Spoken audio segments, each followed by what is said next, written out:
Hello. How's it going? Happy Saturday. Hope you're all doing well. Hey, Porcupine, Mega Bean, Crunchy. Hope you're all doing well. Yeah, happy time zones. That's why we normally stick to happy time zone. But I felt like saying good morning because it's morning for me and it feels like a morning. It's going to take me a moment to get into the swing of things, I think. Yeah, how's everybody doing?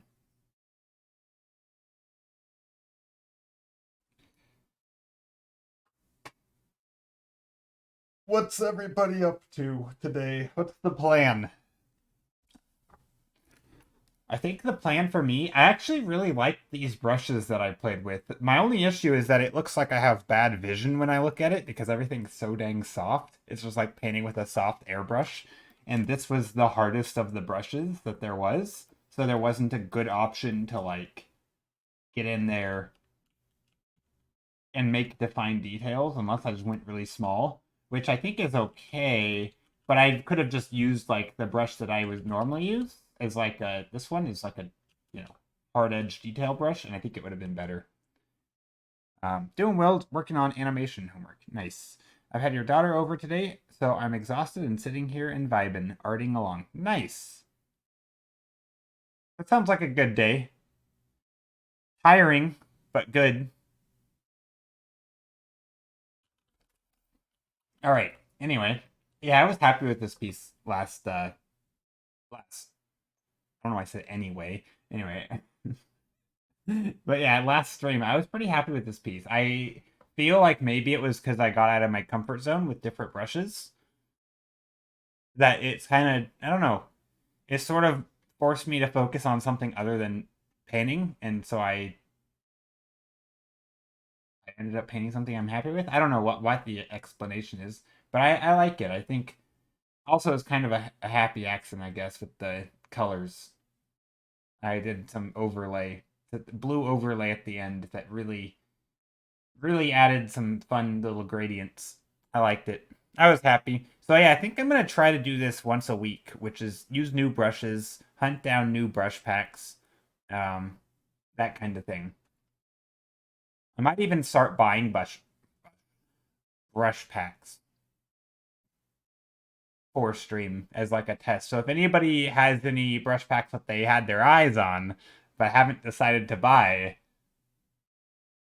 you could also point me in the direction of those and maybe I'll try them out. I mean, it could get pricey, but I think for the stream, it'll be worth it. So yeah, I think that's what I'm going to do or try to start doing. We'll see. Anyway, time to do some painting. Good day, but yeah, tiring. Yeah. Okay. Today. I guess I do have a lot of brushes that I could use that I don't. Like this brush. I don't know what some of these are. I don't really. I guess today isn't really the day to. Ooh, this is weird. Thick oil paint. This is like thin oil paint. Excuse me. This is not thick paint. Any paint that goes down like this is not. I've seen DeviantArt has a page to download bunch of custom brushes. They could be hit or miss though, since anyone can upload. Yeah, yeah. There's a lot of brush packs out there. I'm kind of looking for packs that, I mean, I guess just by artists who. I mean, I know this is a silly requirement, but like you said, it could be brushes from anyone. They really don't matter, but I think probably the one requirement would be that the people who make them need to have really nice work. And I know that's not that big of a requirement, but it is something. And the reason I say that is because I kind of found that not every brush pack has like a variety of things that you would want in painting. It's like here's a few cool brushes I made, but that doesn't really count as like a full tool set because or a full brush set because sometimes for example like in this last set that I used, which wasn't bad, this one that allowed me to do this, it didn't have any hard edges, right? The whole thing was kind of, I mean, it had hard edges, but it was very Like even those were pretty soft. Um, and I felt like they could have had a few more. Actually, that's not true. I guess it did have a hard edge brush. I just didn't use it because it was called like penciling or something. It was basically called like the writing brush. Um, yeah, I feel like yeah the sets are a little more cohesive when they're made by somebody who actually uses them to paint and has made them specifically for themselves. Um, and I guess that's kind of yo. What should I do now? All right, let's see if I can remember how to guide people through this. So there is a form you can fill out, and you can let me know which print you want at the end because you didn't put it in the redemption part, which is fine. The form is needs to be reworked, I think, because this happens more often than not, where people don't. Yeah, so basically, let me know where to send the print, and in the last line of the address area, just let me know which print you want. Or you can DM me the info if you don't want to fill out a Google form or a Google Docs or whatever you call it. You can just DM me in Discord where you'd like the print sent and which print you would like, and I'll send it to you. That's pretty much that easy. The selections you have are the unscrolling in the slideshow, and also there's a Discord channel with all the prints that I have available, except the underwater print. I do not have that one available. It's literally just called Underwater. It's like the one with the big sea monster. I don't have that one. I think somebody redeemed it a while back, and I goofed up. Good boy, sliding the show. Thanks, Kath. Kath, how are you doing? And yeah, I think looking through DeviantArt for brushes is a perfectly good idea. I'll probably have to take some time to do that each week as well. I don't know, or I could outsource it. Have you guys find me packs, which might be the thing that ends up happening. Munching on Din's nice, nice. What you eating? I do. Does anyone not like that question? I hate answering that question. It's like I don't like. I don't know why. I don't like telling people what I'm eating because it's always just like boring stuff. It's I don't. I mean, I don't eat because like I don't make like amazing meals and fancy stuff, and I just eat like basic stuff. I don't know. And so it's like, yeah, I'm eating, but like I'm not talking like to me it's like, oh, please don't ask me what I'm eating because it's not important. It's just I'm eating food. Yeah, I don't know if you guys ever are like that. Like some I guess if you cook you're eating lead paint. Well, that's not good for you. If you yeah, don't do that. If you're someone who's really into cooking, I get it because then it's like, oh yeah, I can tell people about this awesome thing that I've made. I think I'm just a little self-conscious about what I eat, which is silly, but mostly because it's always low effort. Be proud of basic food. Well, I mean, sometimes it's like, oh, I'm eating, I don't know, just whatever. It doesn't even matter. I don't know. Yeah, that's true. I mean, I shouldn't overthink it, but whatever. But I do feel like saying that you're eating a meal on Twitch is like open invitation to like, oh, what are you eating? And then you're like, oh, okay, I'm eating, I don't know, pasta and stuff. See, like noodles with a veggie sauce and salad is like a full-on meal. Like you have noodles and you have two separate things, right? You have noodles and salad, which is like that's reasonable. I feel like, but sometimes when I eat stuff, it's like, oh, I'm eating a leftover, I don't know, chicken breast or something from the night before that I put in the fridge, but like with nothing else because I'm not eating a full-on meal. I'm just eating something. Like, and I do that a lot where I'll just like, oh, here's a yogurt or here's I don't know, a salad, but it's like not a full meal. Anyway, noodles are basic too. Yeah, but I think it's I know, who cares? I know. It shouldn't matter. But that's the thing though. I feel like by the very nature of the question of like, oh, what are you eating? It feels like people do care. I think that's what I'm getting at. I think I'm getting at that it feels like people care because the fact that that question is asked so much makes me think that people are judging, you know? And which I know isn't the point because I know that's not the case. And I don't judge others when they tell me. But it's, I don't know.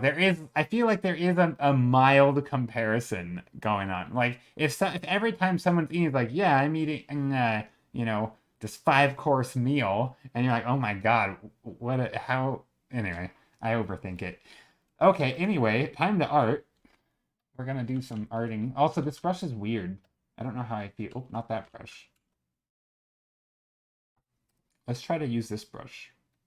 No, I can't find it anymore. I've lost it. Oh, here it is. Yeah, this brush says it's thick oil paint. It's totally a lie. This is not thick oil paint. In fact, this is quite the opposite of thick oil paint.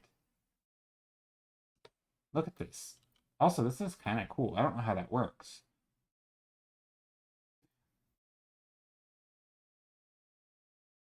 It leaves the canvas behind, but once the canvas texture is left, it stays. How does that work? Oh, I guess the canvas texture is just on a grid. Double dip brushes. Oh, I see. Okay, so this is just on a perfect grid, so... No, 'cause that's weird, though. Because what if I moved, like, a pixel to the right or left? I don't know. But anyway, kind of weird. It has this texture in it that remains no matter how big or small the brush is. Or maybe it does change. Let's see.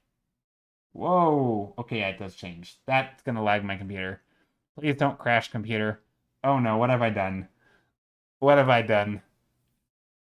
Okay, there we go. Let's make that smaller. Okay.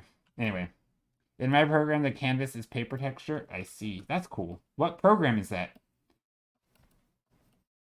Anyway, let's not paint with this brush. This is gonna drive me insane.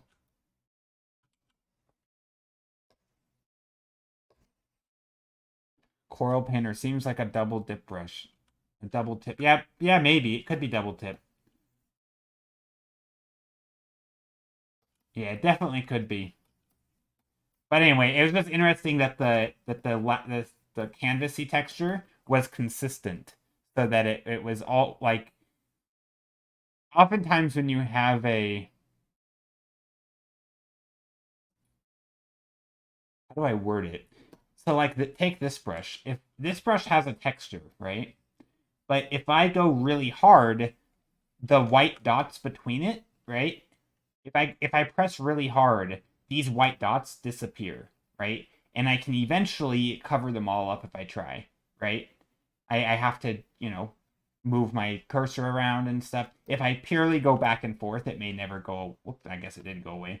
If I purely go back and forth, eventually they'll all go away, right? But in the other brush, it was actually the opposite. It started with very few, and over time, those white dots would be added, but they'd never go away. And that was weird. I don't know how they did that. Let me investigate. Because and I guess they're not white dots. Maybe it's a secondary color. No. Oh.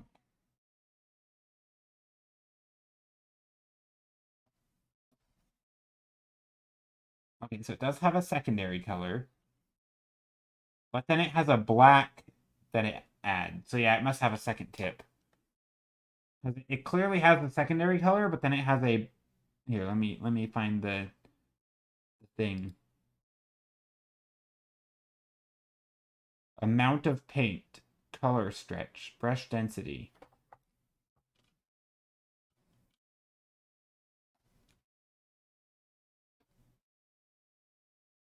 Let me just pick like that color.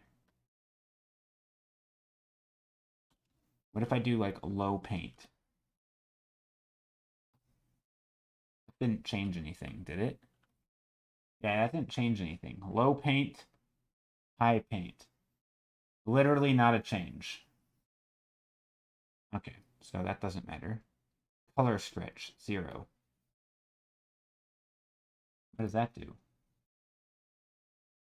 That does nothing. Could it be pulling color from the background border? Like this thing? This border? I don't know. I'm just curious why. So I'm just curious how they make it so, like, if I press really hard, right? Here, maybe I'll go a lighter color so you can see it better. I don't know if you'll be able to see it better. Yeah, so you see the black canvas thing? That once that goes down, I can't get rid of it. In fact, I can only add black canvas texture, but it doesn't start out there, right? So it's weird to me. Like, it's weird how there's like a grid that goes down, and it only, as long as I'm holding down, I don't know. I just don't understand how that works. And I think it's kind of a cool effect. But like, and I guess I can kind of paint back over it, but then I have to do lots of little brush strokes. If I hold down, it starts revealing the canvas. It's really weird. Okay, let's see. Color stretch, randomize brush density. Two brush density. Okay, so we do have. Oh, there we go. Okay, so it is. Okay, so it is a secondary brush stroke. A second texture with the canvas. And then, but why does it land always on top? Is that just how the nature of the brush works? Oh, I get it. Okay, so that's because I'm holding down. And that's why when I pick it back up, it no longer comes through at first. Because the texture is fine. Okay, I think I get it.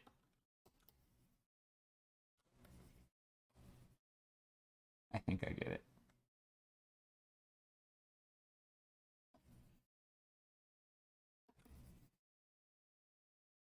Anyway, that's interesting. 5-minute thumbnail sketch. All right. Let me just erase everything I've done today for 20 minutes because that obviously wasn't important. Knowledge acquired. Yeah, knowledge acquired. 2 brushes or 2 tips. One of them's a canvas, which it makes sense. I just didn't know that the second brush would. I just always thought they would just. I didn't realize like one was physically over the other, which I guess makes sense. They'd have to tackle it somehow. No more playing around. Let's get down to business to defeat the Huns. Is that the song? That's the song, right? That's the I don't even know if those are the lyrics. I feel like I might have just made that up. I don't know. I actually don't know the lyrics. That's it. Okay, I figure that's what you were talking about. Anyway, okay. Countdown timer. Engaged. Let's do this. Okay. Start timer now. There we go. All right, back to a brush that I'm comfortable with. Color palette. Something different. Some purple maybe. Some red, pink. Let's do some pinky colors.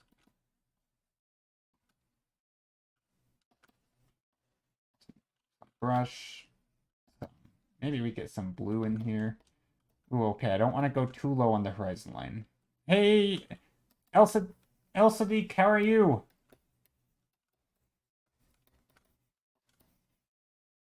How are you? I'm still pretty sure I'm saying your name wrong. That's okay.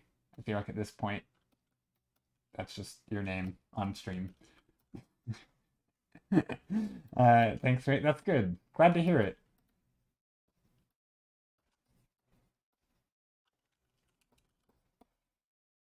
Okay, maybe there's some shapes over here, some light shapes. Let's go with some blue. Yeah, I don't care. Yeah, I figured. I I destroy everyone's name. I feel like Naemon's online. I like that people don't take it. They don't care too much. I've never really had anyone get outraged over saying a name wrong. I feel like names online are.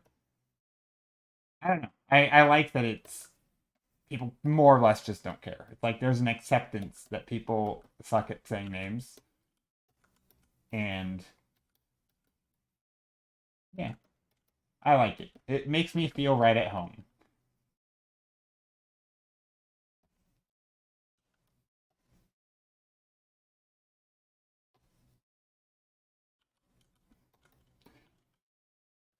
I tried stream today. Oh, did you? How'd it go? Was it your first attempt? Or I'm saying attempt because you said tried, but have you streamed before? And how did it go?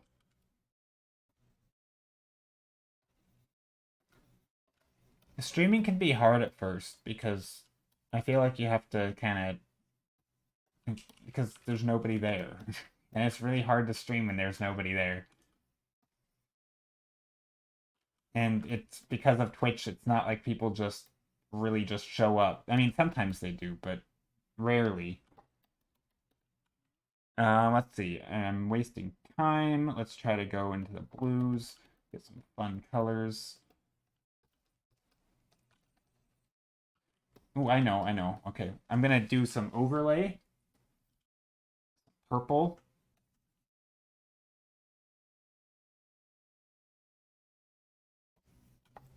And I'm gonna do some color dodge. Oop, that's not color dodge. With some orange.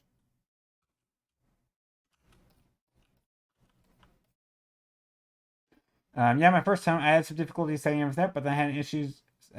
But then I had some issues along the way, but I had a good time. Yeah, that's another thing. Yeah, you're always gonna have issues along the way. That's another inevitability. That's also a reason why it's good to have somebody there because it's very hard to know if you're having sound issues. Um, because you can't really hear yourself. I think there are ways to hear yourself, but I don't know of any streamers who actually use them. Um, because it's just distracting and hard to focus when you're hearing yourself in your ear. Hey Rona, how are you? Hello, hello. Okay, 1 minute left on the 1 minute thumbnail. Very lava folly, which is okay. But yeah, that's cool. Yeah, streaming is like a whole thing. It's almost like a little personal project where every time you can tweak something here and there. Den's Design 8, thank you for the follow. Okay, well, you'll get some foreground. I feel like this is kind of generic. I want to add something in here. Maybe we'll do like, I mean, this is also generic to add little floating rocks, but whatever. I'm gonna do it. Floating rocks. Let's go.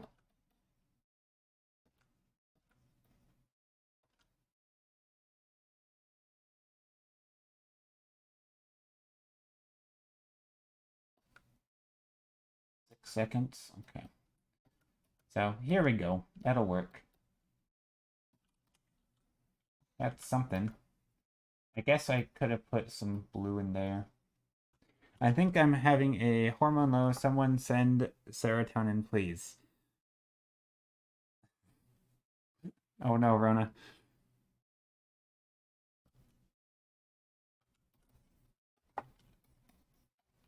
Serotonin. Don't you get serotonin from like doing wait, I don't remember. Isn't that one of the like the three things that you get from like doing exciting things? Like I don't know much about I forget. Like I don't know, running and stuff. Or is that wrong? How do you get what is I forget. Serotonin. I don't even remember what serotonin is. This is bad. It's a neurotransmitter that helps brain nervous cells communicate. It's a main function to stabilize your mood as well as your feelings of happiness and well-being. Serotonin also plays a role in digestive. Oh, okay. I see. So it's all sorts of stuff.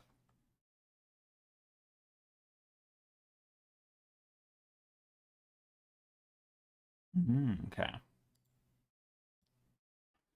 But yeah, Ron, I hope everything is okay.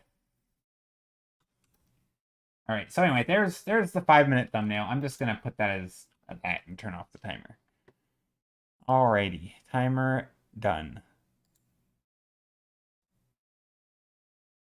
Hey, Nex, how are you?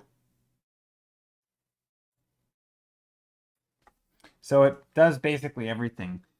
I mean, no, but I think it does a lot of things. It just plays a key role in your central nervous system. So, I mean, yeah, I guess it does a lot of things. Everything from sleep to bone health to nausea and blood clots. That's not going to make anybody feel better. Um, Psychological, cognitive, and physiological. So a little bit of everything. Okay. Yeah, so maybe you're right. It does basically everything. Anyway. All right, let's paint another quick environment. Not in the best mood somehow, but waiting for for your pizza to be ready, which will probably make things better. No, cast the pet reels. Oh, she's sending pet reels. Nice. Okay, so yeah, I'm gonna just do like blues and greens because we have purples and reds, and I feel like blues and greens would be a nice variation on that. Get some yellows in there, or not really yellow, but yellow green. And some blue green. Oh, maybe some darker blue green.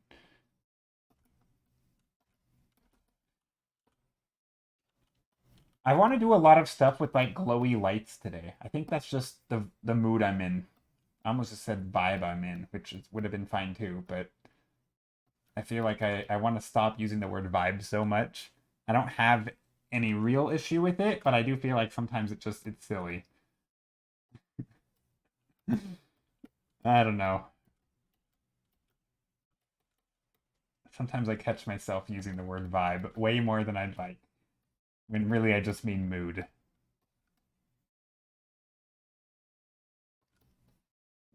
So yeah, here's something. Get some blue sky in there. Just gonna lightly paint over. It's a real mood vibe. It's a moody vibe. Yeah, it's a mood vibe. Exactly. Exactly. Let's see. So that's something. Maybe we want to do like little. Let's see. This is very green. Feel like we can get some more yellow green in here. Oh, I know. I'm gonna do the low horizon line again. So I'm just gonna move all this down.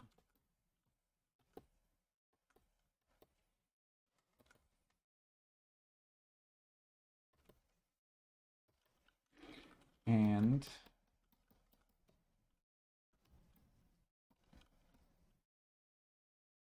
get some colors down here.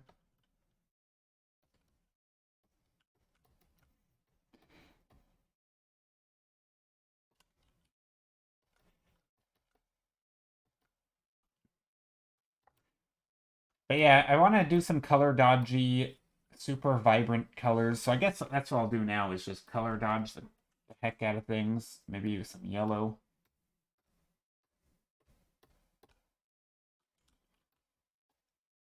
I don't want it to look toxic though. Ooh, this reminds me of that frog painting I did. Right? The frog one with the frog on the lily pad with the wings. Kind of reminds me of that. Which I don't really want to do the same thing again, so I'm gonna have to change things. Because that's kind of where my head went, and now I feel like I'm inching towards painting the same painting unintentionally. So let's change it up. Let's focus on the overhang.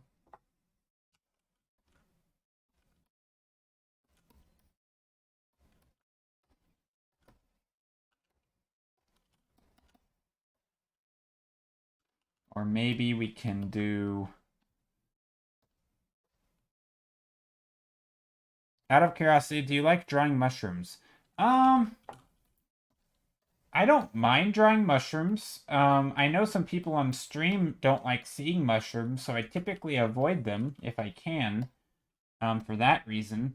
But I don't know. I mean, I find mushrooms are, I don't know why, but I like the idea of them more than actually drawing them. I feel like they're not terribly interesting. Like, they, they're weird. I think they have like an initial appeal that I like, and I think it's the idea of like, oh, a little, house in a mushroom or something, or oh, you have a little village that's sort of based around them, or I don't know. Like the idea is cool, but I think visually it's not as exciting. If that makes any sense.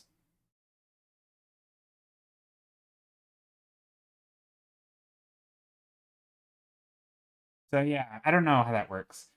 OMG Cat, you got Instagram famous with a purely evil comment. Oh no. What? Wait, hold on. Can I guess? No, I don't know what it would be. What is Cath evil on? I guess Minecraft and games. Cath's pretty evil when it comes to games.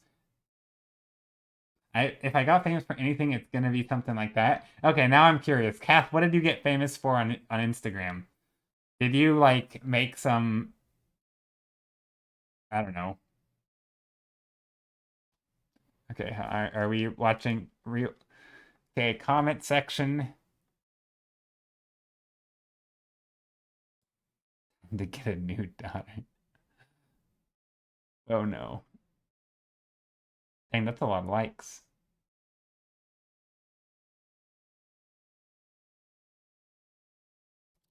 Oh, it's because she didn't like him. Is that the idea? Nah. That's funny. I love it. That's great.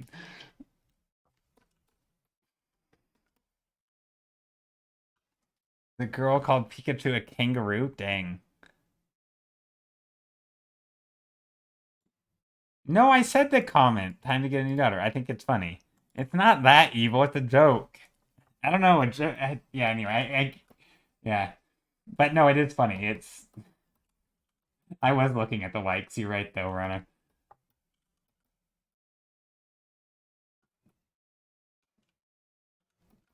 That's a lot of likes. Can I say?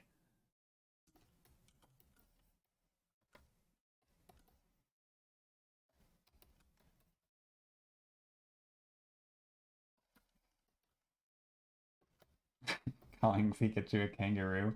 That's like cardinal sin number one. Know your Pokemon. At the very least, know Pikachu. Because that's like it's fine if you don't know like some obscure Gen 450 Pokemon. Like we get it. There's a lot of generations and it makes sense. But like you gotta know your Pikachus. It'd be like not knowing, I don't know, I mean no honestly Pikachu's the most iconic Pokemon. Like yeah. I should clip and play that for everyone. You say you don't care about likes. There's a difference between being interested in metrics and like I don't know, like and thinking about metrics. Yeah, I don't know. I think it's interesting. I don't know.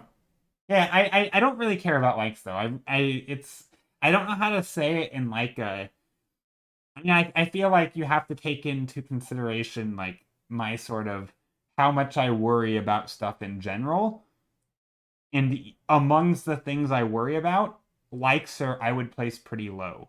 But it might still I think sometimes my words and he lost or something. Someone else in the comment said she just chose Pikachu and he lost. Yeah. I feel like when it comes to things like that, I don't I guess I think about them, but I don't think about them in context of like myself or I don't know. I like if I post something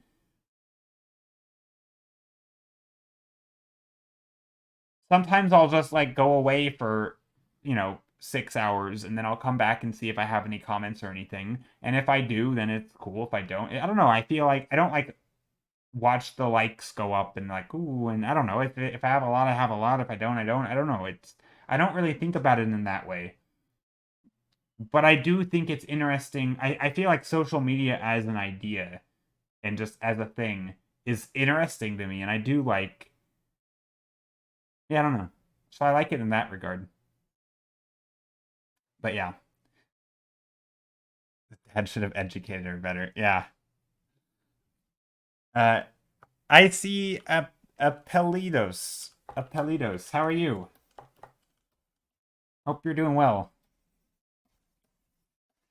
But yeah, I don't know how to convey this well or explain this well. Because I mean, we've had the same discussion with people saying things like, oh, you're so negative. But in my head, I'm not like, I don't think of myself as negative, right? And I don't think of myself as caring about social media. It might be the thing that I'm talking about. And I certainly care about like how I think about things. So like I'm okay with like going down the rabbit hole of like, you know, thinking about thinking and philosophizing about things. But yeah, I don't know. I don't really feel like it's like I guess that maybe I do think about it, but I guess it's certainly not a stressor, right? It's not something that is upsetting me. It doesn't there's no like good or bad to it. It just is. Very zen, I guess. It's like, oh well, that's just how it is. And I don't know, but I like to understand it too. I feel like I care about as much as that stuff as I do like who wins a basketball game or who wins a football game. Like I don't care about football, but I do think there are aspects of sports that can be really fascinating. Even though I couldn't care less, I couldn't. No, I couldn't care less. I couldn't care less about sports. Like I think the actual partaking in watching them or heck, even doing them half the time. It isn't interesting. But I still will talk about sports analogies and I'll use them to explain things and like social media can absolutely be necessary, so it makes sense. Well, see, I don't even view it as that necessary. Like I view so I was actually talking to a coworker about this kind of today.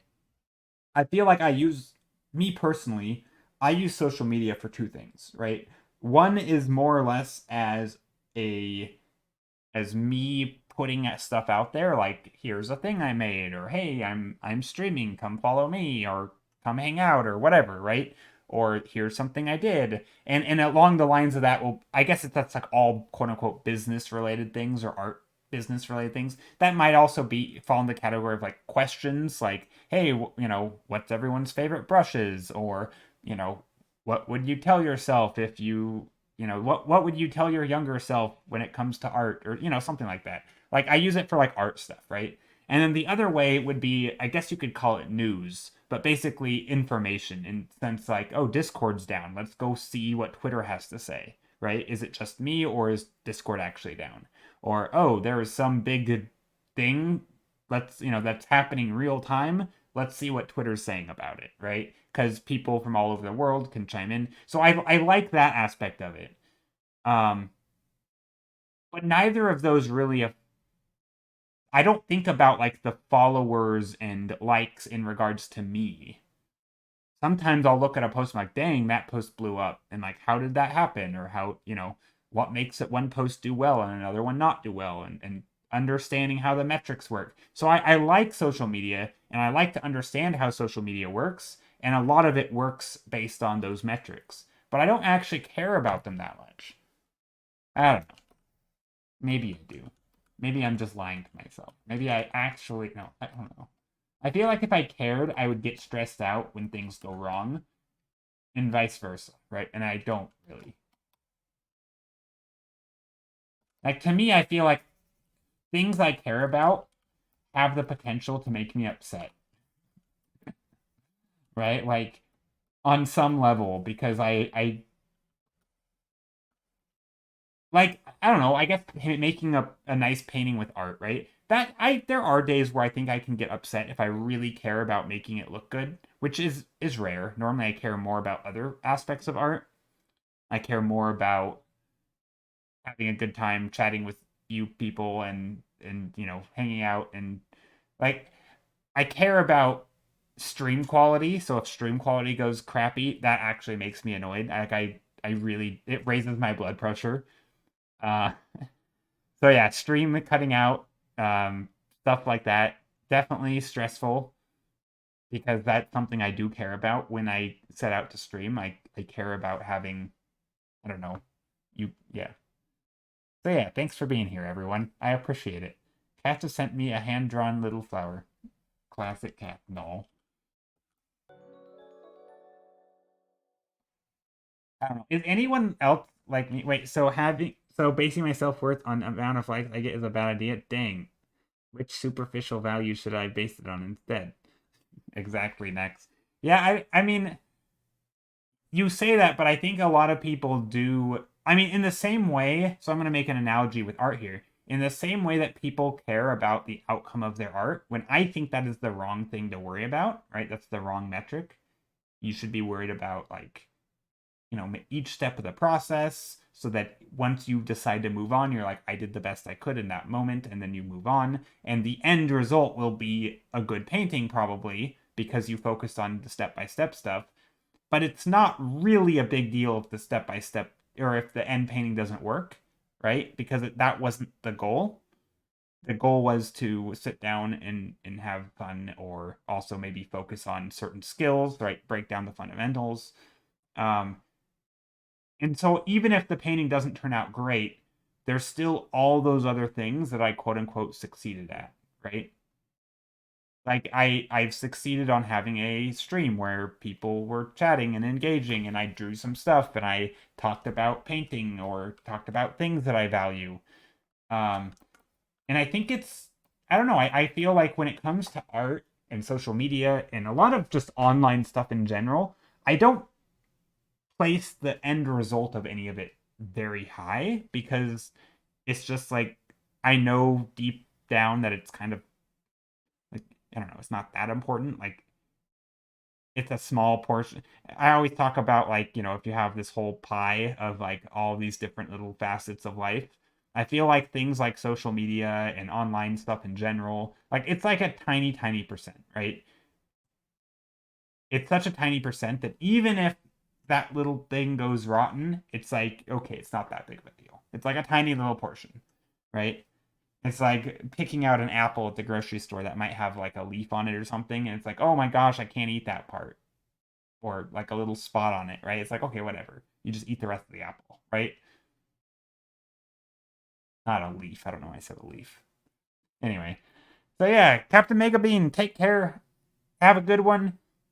I'm just masking my fragile ego with sarcasm. In reality, it really is hard to disconnect yourself from feeling like that. Yeah, it is. And I don't know how to get there. And I'm kind of just talking it through right now.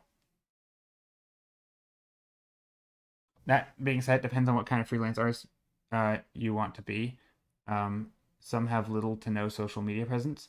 Yeah, I mean, there's definitely ways to do it without. I mean, a lot of it is, I mean, arguably, if you're doing freelance, you absolutely can. If you're working for, commercially, you absolutely can, just have a website or have a portfolio somewhere, and you contact people and try to get jobs that way, like direct to the company, right? That's absolutely possible.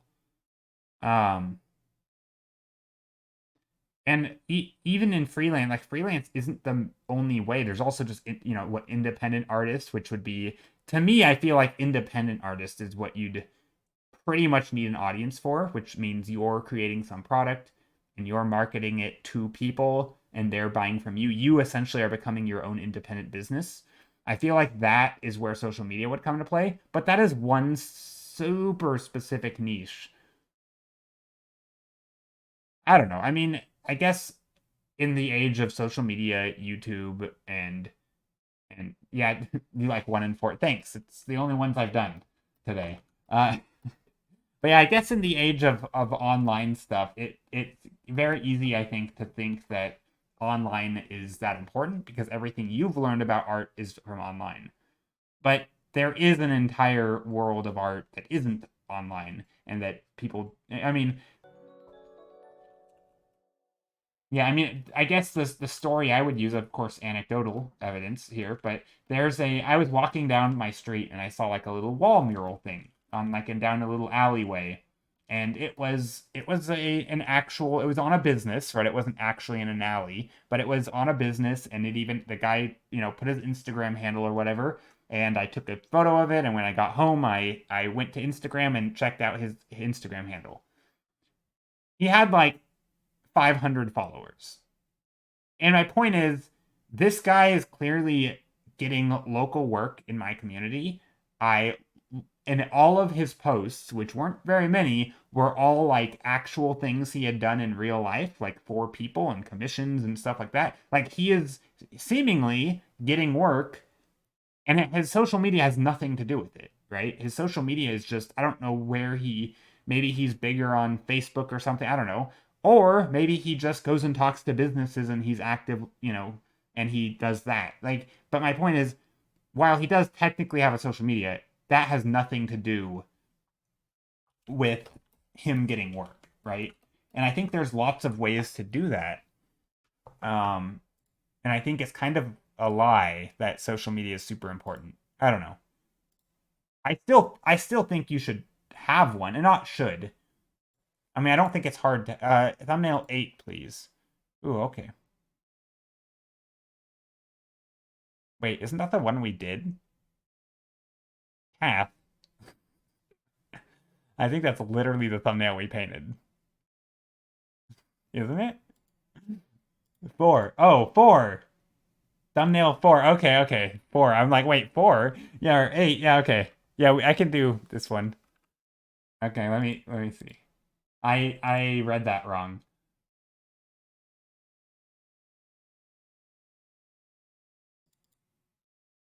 I read that wrong. My bad.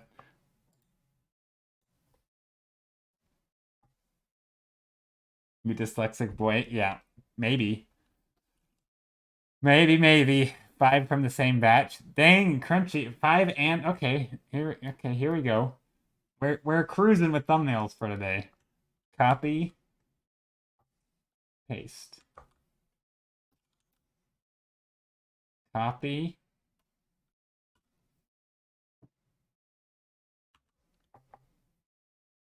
Literally laughing out loud right now. Crunchy, add over. Ah, how's it going, Basilisk? Thanks for the 1 cent ad revenue or whatever. How are you? How are you, Basilisk? When you do this, you paint over it. So when I'm doing this, this is my way. So these are thumbnails that I've done on previous streams. And no, basically, I'm just going to add these to the thumbnail pool and people can vote on them when it comes time to vote. So these were thumbnails that were never picked. I've never worked on them more. And yeah, let's say this one wins the vote, then we'll just paint on this more. And I'll paint over it. I'll continue it basically. Because this is not a finished painting, right? This is just a blob, just like this is a blob. And yeah, it'll be me continuing the blobs.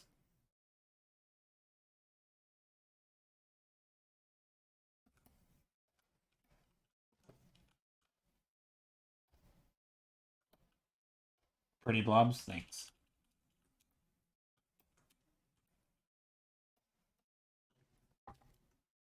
I got you, Joe. I'll give you a penny for your thoughts anytime. Except I can't hear your thoughts for that penny. Yeah, you can't hear my thoughts for the penny because you're in an ad, but I get a penny anyway. I like it. Yeah, blobs. I mean, I do think of it as painting blobs. But yeah. But yeah, going back to that that the maybe a heavy topic. I don't think it's a heavy topic, but the topic of like overthinking things like social media.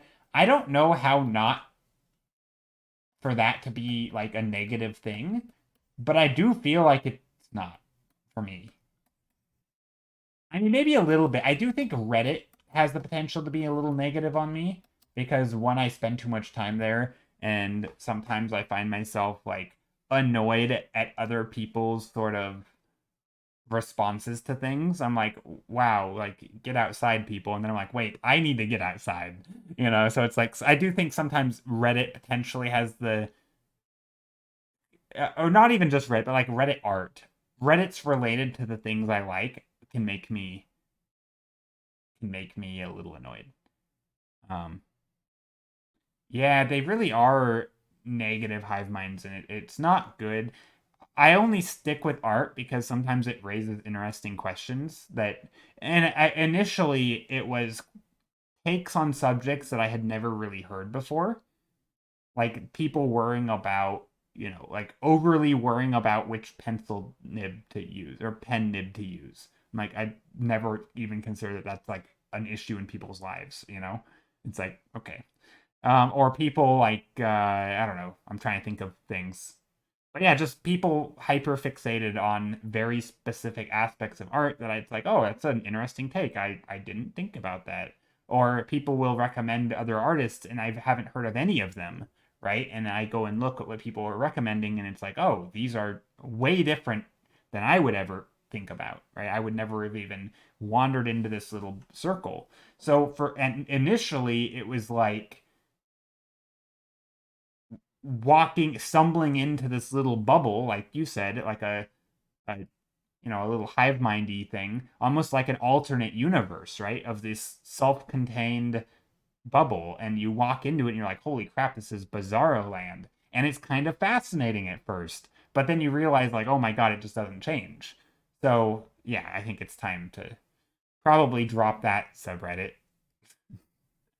But other than that, I feel like I don't really. And again, that's not me getting like upset at my own stuff. There's no like internal negativity. It's more me being annoyed at others, which is also not great, admittedly. But like, there is no negativity towards myself. If anything, it's like, thank God I'm not like that. You know, it's almost like a pat on the back, or I. It's a way for me to be happy about myself. Jean Jacket, how are you? So yeah, I guess in some way those toxic subreddits are, yeah, they just make me feel better about myself. But also they annoy me, right? It's like spending a day with like, I don't know, obnoxious relatives who you don't really know or like. I don't really have any like that, but I know some people do. Where it's like, you get together at like, when people have like family holidays and they're at each other's throats and nobody gets along and there's always drama and stuff. It's like that, where maybe it's like, yeah, it's cool to be here, but at the end of the day, you're super glad to be home because it's stressful. It's kind of like that. That's how I feel about. Did I really just compare Reddit to family? No, I didn't. Nope, that didn't happen. Sometimes it's hard to realize that it's not just some big inside joke and people think ironic, but actually person's thinking about that way. Yeah. Well, and a lot of it, and I guess what I'm fascinated in is I like to think about how people, maybe not how people work, but how things work, kind of. So, for example, if I see an idea, I don't really care about the idea itself. Like, for example, I had a discussion with my coworker, and I'm going to contrast him to me. He had mentioned, like, oh, some people actually believe the earth is flat. And obviously he doesn't because he's not insane. But, he mentioned this. And then the conversation, and he was the one guiding it, was more or less starting to go on, like, what if there was validity to it? I'm like, wait, what? No, like it's not, that's not the interesting thing. Like to me, the interesting thing is, how does somebody come to believe something like that? Why do they believe it? Like those types of questions. I don't give a crap about the random thing. Like if somebody is, I don't know, to me it's like that is the least interesting part of it. And so in some ways, yes, people have insane views on Reddit, and that's fine. But the thing that draws me in isn't their insane views. It's the fact that they have them, right? It's how are they spending their time in such that their views are being propagated and they're taking it seriously? Like how it has nothing to do with the validity of their claims, right? So when I go on an art subreddit and I see people hyper fixated on, I don't know, like I don't know, saying I can only paint when I'm intoxicated, or like I have to be on drugs to paint, and how do you ever how are you ever able to make art when you're not? And I'm like, to me they have this idea in there somehow. Again, this is the interesting part. It's not that that is the truth. It's that that's how they feel about the world, right? And it's like that is a fascinating take that I hadn't ever thought about. But I don't care about the nuance of that take. It's more of like, how did they get to that point of thinking that way? Because clearly there's a lot of people who don't feel that way, and they probably do, but I don't know why, and that's interesting to me. So anyway, yeah, I don't really care about the actual claims half the time because I just kind of look at them and I'm like, oh, that's unusual. But I get that people feel that way. Wait, the Earth's not flat. Is it shaped like a Big Mac? Sure. Oh, Blob's taken. Thanks for the follow. A Big Mac. It's been a long time since I've had a Big Mac. And honestly, I don't. No, I've had a Big Mac for sure.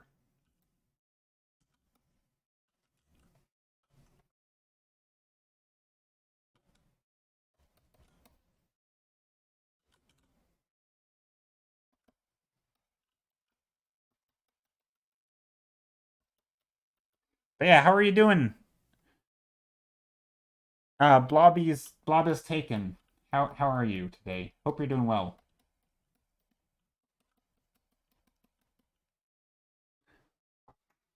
But yeah, I guess I treat the internet almost like a zoo in some ways.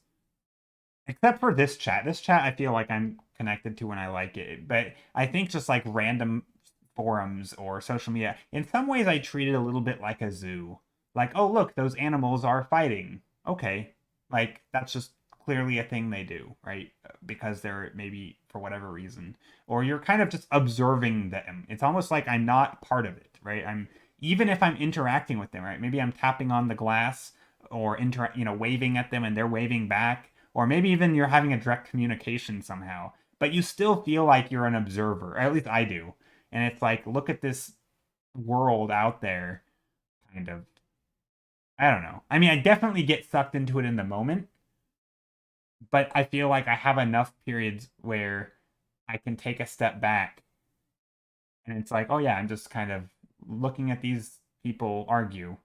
I mean, I guess I kind of feel that way about news too, although it has a direct impact, so I guess it could be stressful. I, I think I just have a low stress response to stuff.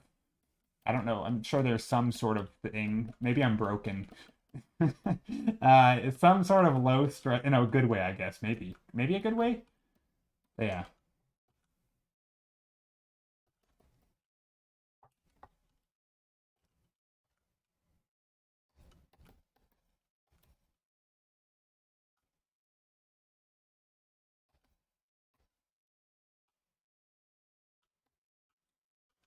Anyway, what am I painting? I kind of like these softer colors here. It's almost like a green. It looks like a green, but it's not. What if I make it actually more green?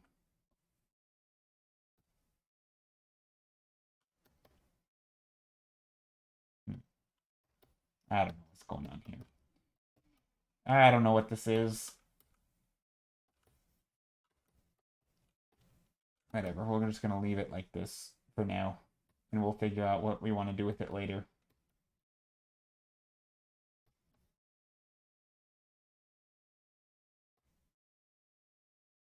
Okay. I do like this green one though. That's pretty nice.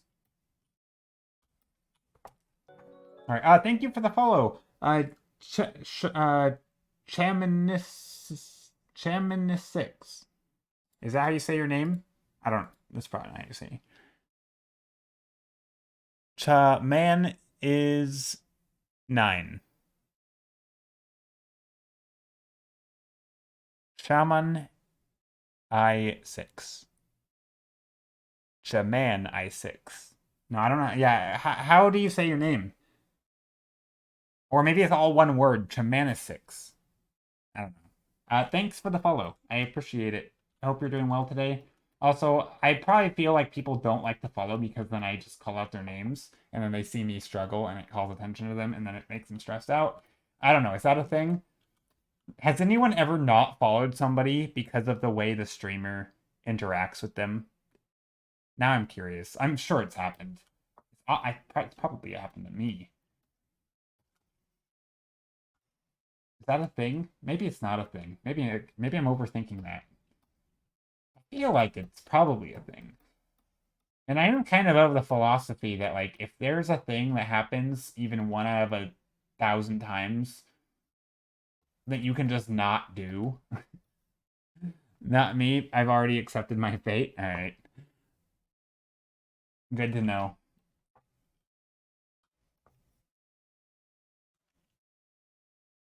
Everyone on Twitch calls you Elsa.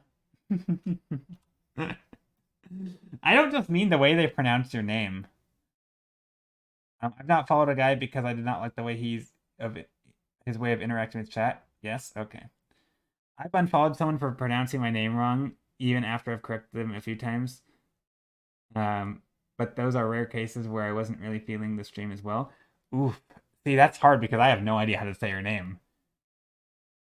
I would say Rekriner, but I don't know. Yeah, I don't know how to say your name, and I feel like you've probably corrected me even. Dang, now I'm feeling it like self-conscious here. You know I've unfollowed someone once because they turned off the clickety clack. No, you didn't. Stop, Kath. You are not still on that. So for those who aren't in the know, I turned off. I used to have my noise filter turned off, and it was very loud keyboard clickety clacks. And Kath is still on going on about this.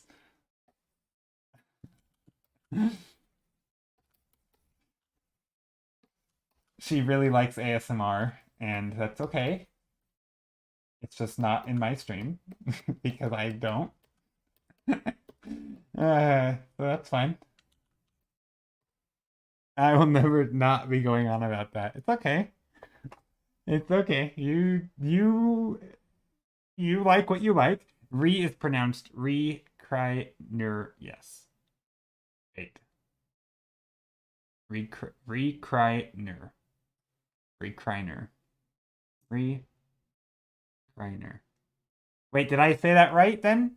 I think that's what I said, re criner. I only know, so the only reason I would pronounce Kreiner as Kreiner is because I've been Duolingoing and taking German. And in the German course, I know that EI is the I sound. So, like, if you have a word, like, I don't know, I'm just going to write random words, right? Um, I'm not C, like, that would be me, and this would be my, right? Because this letter is the one, so that's me, and this is my, because this is an I and this is an E. So that's how I remember. So if it's an EI, it's an I sound. I don't know why, but that's the only way I can remember it. Literally up until probably 2 months ago, I had no idea how to say EI sound or IE. I've always messed it up. And I think that can be the case for some people that they may feel it's a lot of tension, but I think most people probably consider it a positive thing. Yeah, I think so. Well, yeah, that's the thing. I mean, obviously, you can't, especially on Twitch, right, or in any public live thing, you can't appeal to everybody, but there are some things that are purely one-sided. Like some people don't like it. For example, saying the word or like or stuttering, right? Those kinds of things.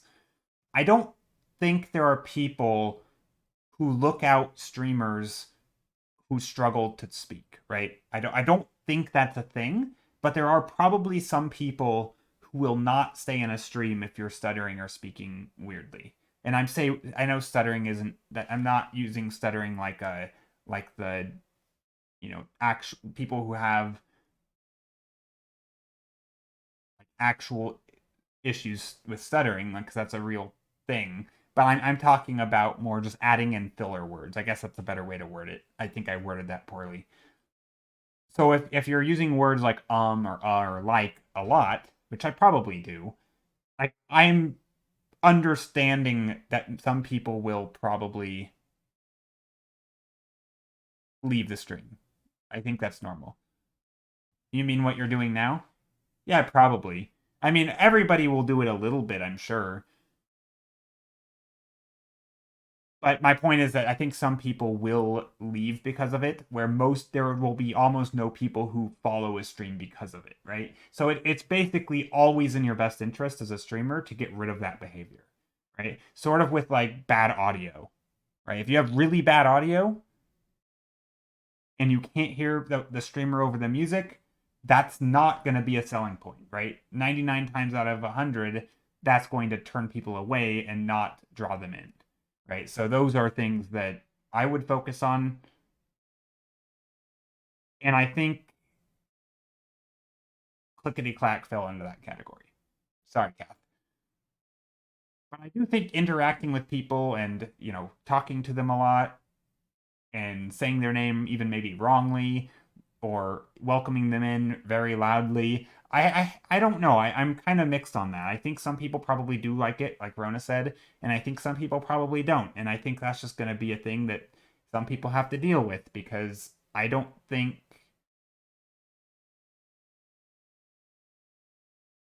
Yeah,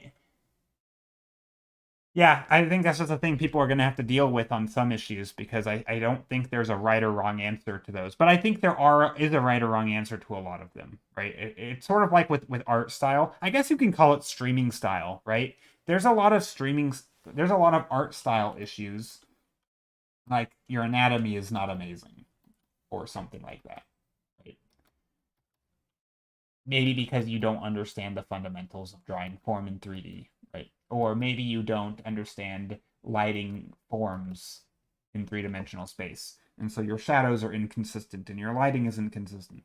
To me, that's not something to be like, oh, that's just the way it is, and you should learn to like it or something. Like, no, if you don't like it, you don't like it. Like what can you do? It's not it looks a little off because it is inconsistent, and people recognize that.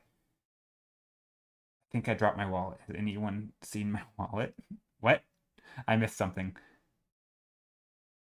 I haven't unfollowed a person, but I don't watch them often because this streamer hums songs a lot. I have a similar experience. I also I don't mind streamers singing or humming, but there have been a few streamers that I've witnessed, and I would never say names. Actually, I don't even know their names. I've witnessed a few streamers where it's not just that they hum or sing, but they're ignoring chat when they're doing that. So chat will be having a full-blown conversation and this person will just be humming a tune. And I feel like that is weird. And weird in like an okay way, but not for me sort of way. Because it just feels like it's alienating the audience. It's one thing if you're just, sitting in a stream with 0 people and you're humming and singing or whatever. Like, I think that's actually good. I would argue that's a positive thing to have noise coming through your mic even when there's nobody chatting. I think I would honestly recommend that. Like if someone came to me and said, "Hey, I have a struggle, talking to myself or something when there's nobody else, when there's nobody in my stream because I'm a new viewer." I think singing to yourself or humming is actually not a bad idea as long as your audio quality is okay.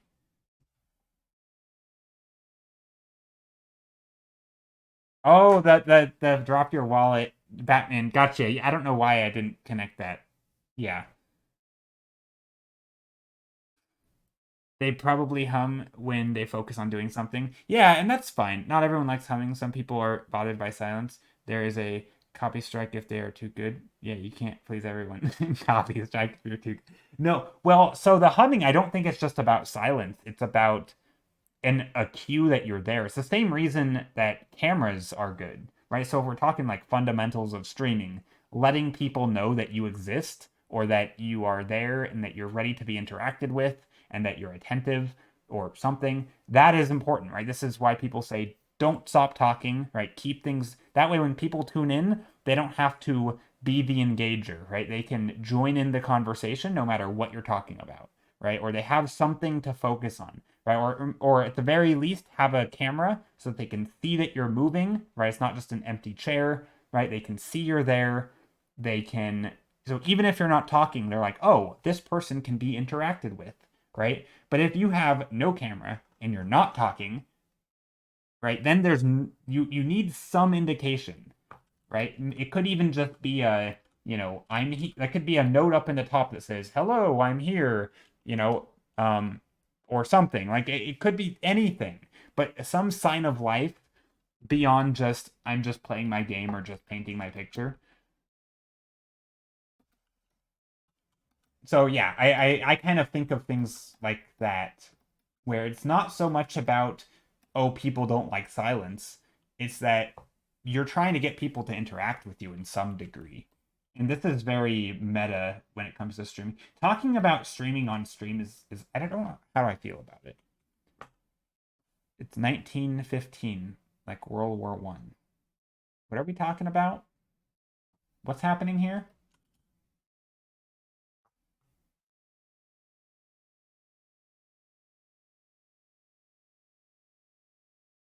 Oh, someone else said, I don't know if that's what they're referring to. Yeah, I think it is what they were probably power thinking. Power thinking.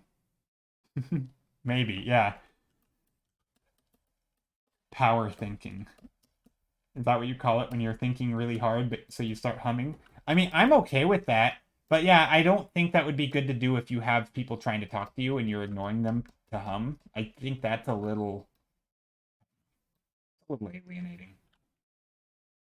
Nothing, we're just being idiots. No, it's okay. I mean, you don't. Yeah, it's carry on. Just kidding. I'm not.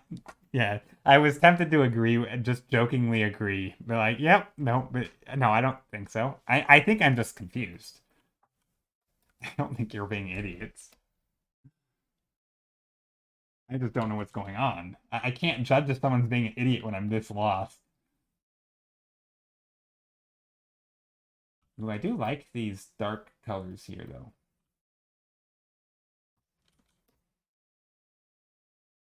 I'm lost too. Yeah.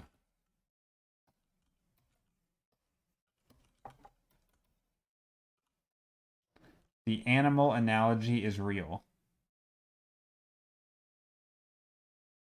It's like thinking about your thinking. I mean, I do that all. Isn't that just called philosophy? Thinking about thinking? I feel like that's just philosophy or psychology if you're thinking about other people's thinking. So if you're thinking about your own thinking, it's like it's philosophy. If you think about other people's thinking, it's psychology. Is that how that works? I feel like I just summed up those two entire professions in one sentence. Just kidding. I don't actually think. I'm sure there's better. That's probably not a very good way to describe those, but I guess that's how I think about it. Kind of metacognition. Yeah, that's probably a better word. Big brain moment. I mean, I wouldn't call it a big brain moment. Metacognition, though, I feel like is if you hadn't heard the word, you would never know what it is. So it's a word that you have to know. Whereas I think people have heard the terms psychology and philosophy, right? And I guess, but yeah, thinking about thinking is yeah, it's I guess it's not those, right? Yeah, metacognition is probably a better word. It also makes you sound fancy. Psychology, no, but psychology is no, but I mean they're different. Like philosophy typically is that's true. They're not really. They're really not. Yeah. Metacognition is yeah, you're right. I mean psychology definitely has an element of think of how the brain works, right? And how people think and behave, especially like things like behavioral psychology, which I realize not all psychology is behavioral. So there is an element of that in those, right? And philosophy definitely is thinking about I mean, it is thought, right? Things like epistemology and sort of just thinking about. I mean, it is thinking about thinking a lot, but it's not necessarily human thinking. It's just ideas thinking about ideas in general and sort of the basis. So I mean, I don't know. I would argue that they're kind of very connected, but also it's not the whole thing. Yeah, I mean, I don't know. I would still feel like they're pretty related, right? When people want to get rid of wrinkles but forget we need more wrinkles to think better. Wait, what? Oh, yeah, in the brain? Yeah. Got to get that wrinkly brain for sure.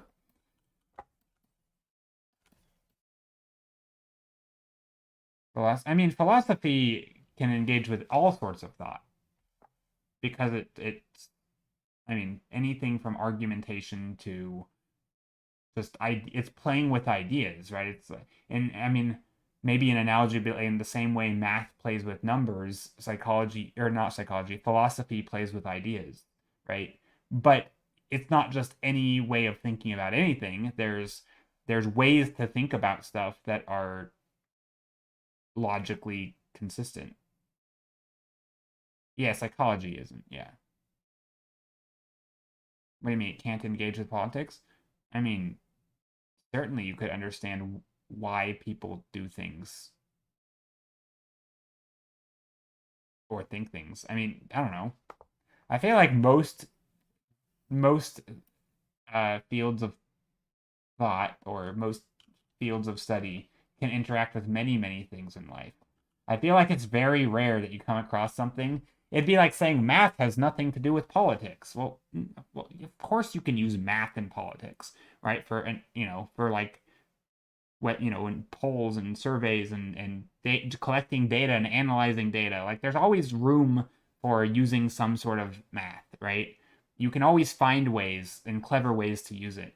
And it obviously doesn't directly connect. You're never going to learn about politics in your math class, but it doesn't mean you can't go out into the real world in other fields and apply mathematical thinking, right? Same thing with psychology. You can psychology deals with humans and humans do a lot of things. So there's psychology of everything, right? I mean, same with philosophy. Philosophy deals with like argumentation and ideas, and a lot of those ideas and arguments can be seen in politics.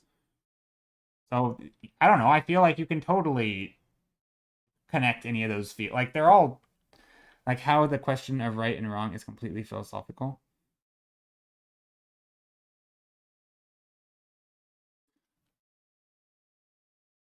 Yeah, I think I understand what you're saying. Uh, but I don't see I'm not sure what that has to do. I don't know. I'm confused. Anyway, art time. I don't know. I feel like yeah. I mean, I agree with you that it's connected to that you could think of politics. Ever realize that main rule of the majority of religions is a version of do unto others what you want them to do to yourself? Is it?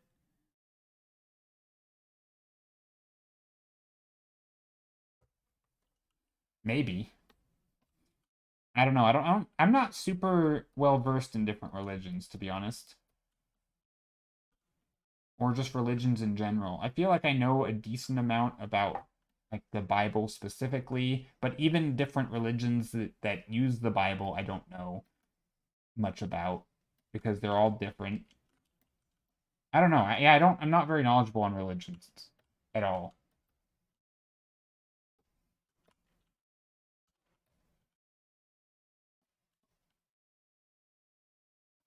I don't know. All right, have been paying for an hour and 23 minutes, and I have some thumbnails. They're kind of colorful. I like them. Let's do like a. Oh, I know what I'm gonna do. I'm gonna do like a craggy cat, not a craggy. What am I talking about?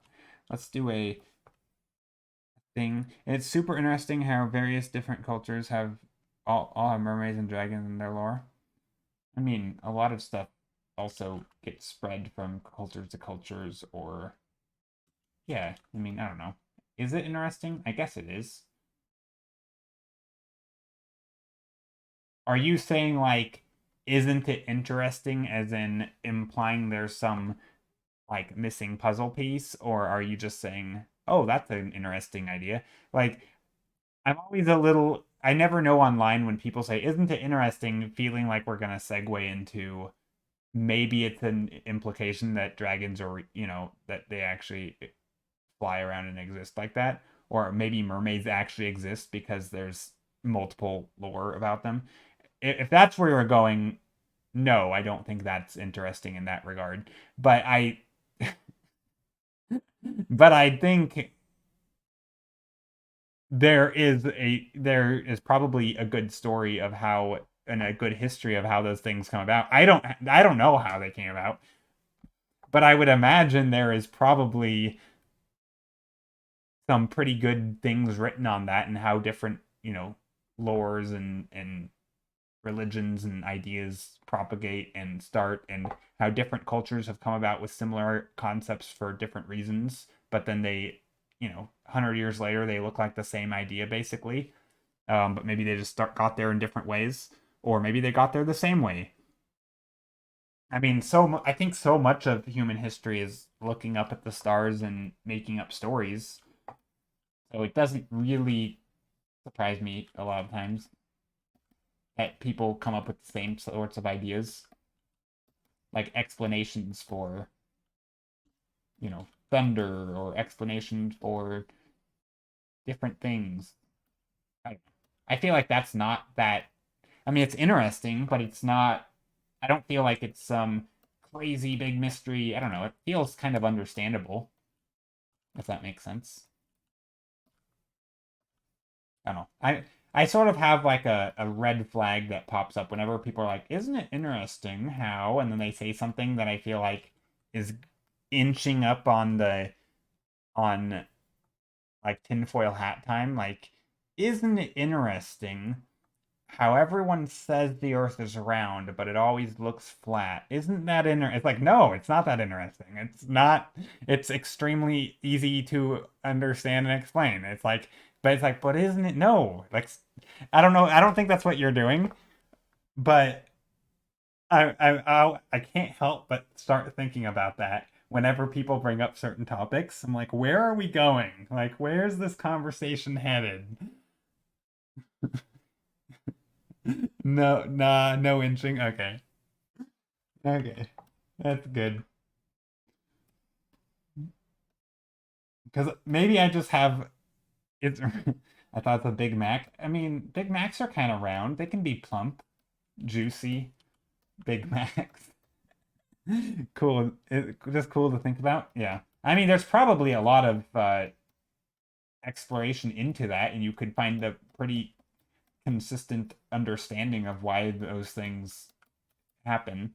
I don't know anything about that, but I'm sure there's good info out there somewhere. Like, it's interesting in the sense of, oh, let's go look into that, right? I guess that's how I would think of things is if something is interesting, let's go explore and research it, and maybe there's a really cool story behind it. I don't like the therefore I think I have the answers kind of thinking, but I don't think that's what you were doing.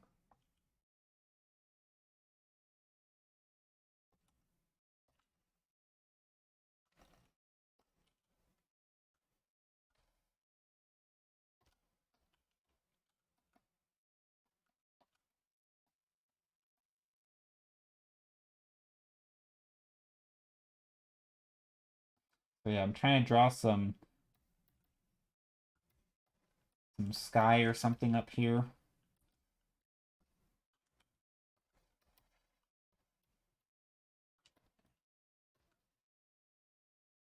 Sorry guys, I'm just feeling a little too excited today. I don't know. No, it's all good. Why excitement in particular? Is there a reason? Anything good or exciting happened lately? No worries, excitement is great. Yeah, excitement's good. Excitement is good.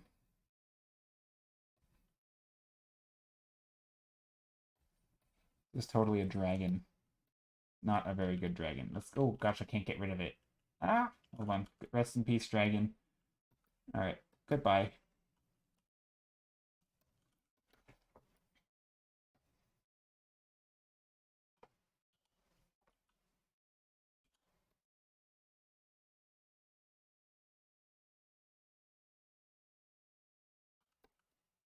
Rip, yeah. Ripperino. Dragon Boy down.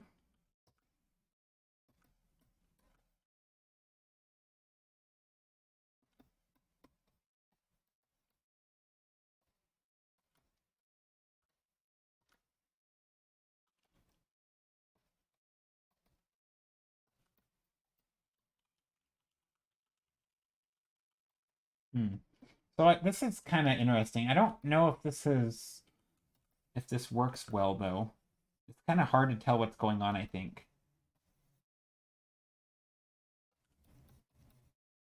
It's okay as long as the beach stays. This one? Yeah, this will stay. I'll just erase this here. No, kidding. We're not going to do that. Yeah, beach can stay. We can even maybe do another beach. A beachy vibes mood. Maybe we can. Also, don't forget to hydrate. I have some lukewarm tea here. You're totally not. I'm not. No, I am joking. I am already saying it. Rona, I have a character in here with a cowboy hat. Would I ever delete him? Would I be like, let's just get rid of this masterpiece? Let's just let's just erase him. Would I do that? Would I do that to you? I I recently found you and I gotta tell I love your stuff. Nah, thank you. That's very kind. Yeah, yeah, I know. I know, I'm joking. I know I wouldn't I'm not gonna get rid of the beach though. You'll jam it all up. Yeah, probably. Uh thank you, Rax56. I appreciate it. It's a Woody. It does kind of look like Woody, doesn't it? A little bit. Yeah, it's a Woody on a beach. He's stranded. He needs a little toy boat. Anyway. Okay, let's do another des or beach. We're gonna do like a sandbar. Toy Story gone rogue. Yeah.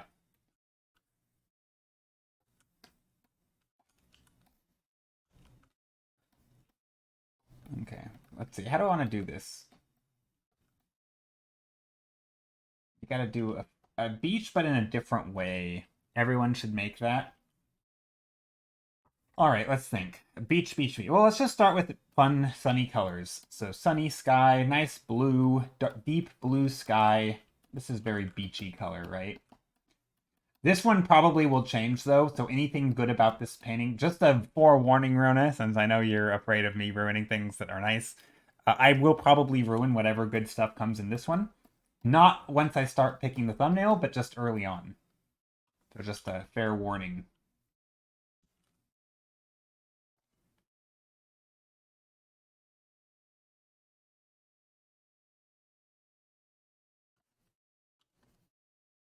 The disclaimer, yeah. Just throwing it out there. Because I'm going to do like overlays and color dodges and try to spice up the unrelated to the current conversation, but have you ever done an underwater? Yes, I have. In fact, I've done a lot. I feel like I've done a lot of them. I probably don't have a lot on Instagram, but yeah, here, let me show you some. Where's the best way to do this? Maybe DeviantArt? Is it weird that the best place to show art is on DeviantArt? Is this weird? Also, DeviantArt, apparently, somebody made a post a while back about how horrible DeviantArt is. It's overrun, well, one with AI, but also with like really, really questionable content. I actually cannot like. I don't think there's a way to reset your recommended on DeviantArt. I think once you've gone down the rabbit hole, you ruin your account. There might be a way in settings, but I haven't looked too deep. But it seems to be the case.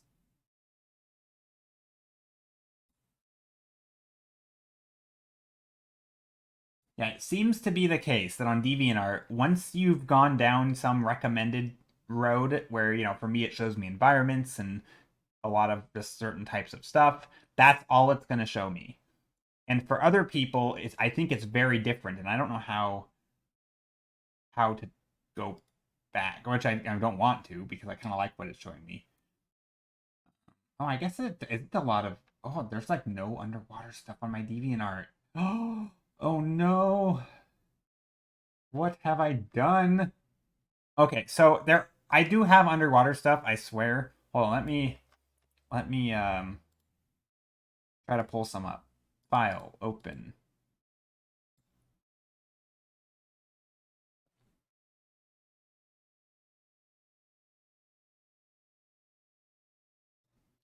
Here's one. This is kind of underwatery. It's like near the surface though. And then we have an image, an underwater called underwater. This one.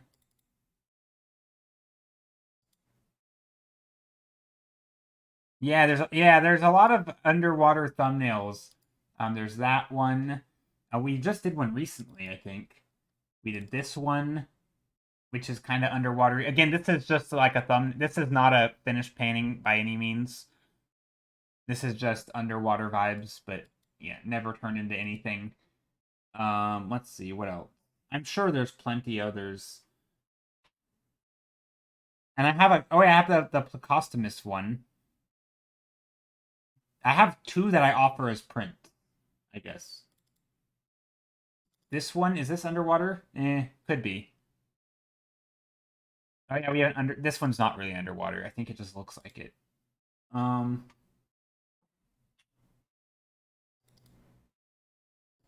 Yeah, I don't know. I think that's about it. I mean, there's some that are like watery. Like this one has a lot of water, but it's not underwater.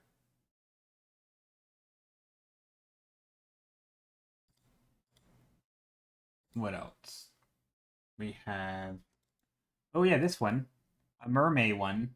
This one again was just a 1 day painting we did on stream. This was an underwater one. There should be a ways to filter works by theme on social media. I only remember Tumblr doing that. Like underwater worlds are often filled with such vivid colors.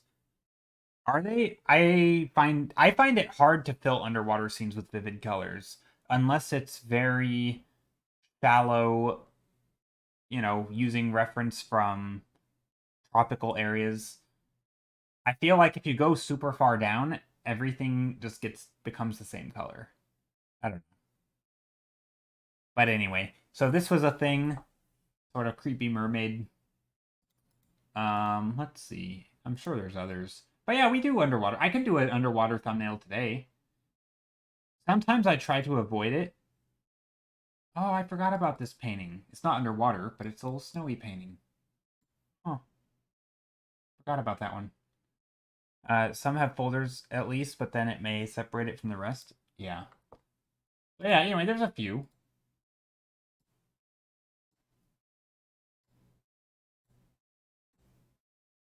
Yeah, we can do it underwater thumbnail. If we have time.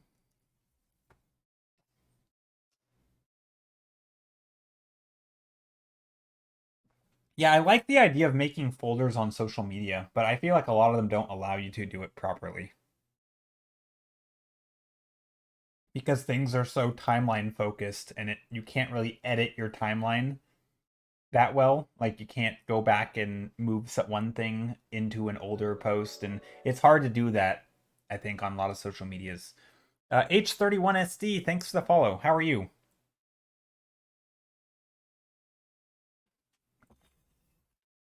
And whenever I feel like social medias do have organizational features like that, it's a separate feature than like just grouping posts.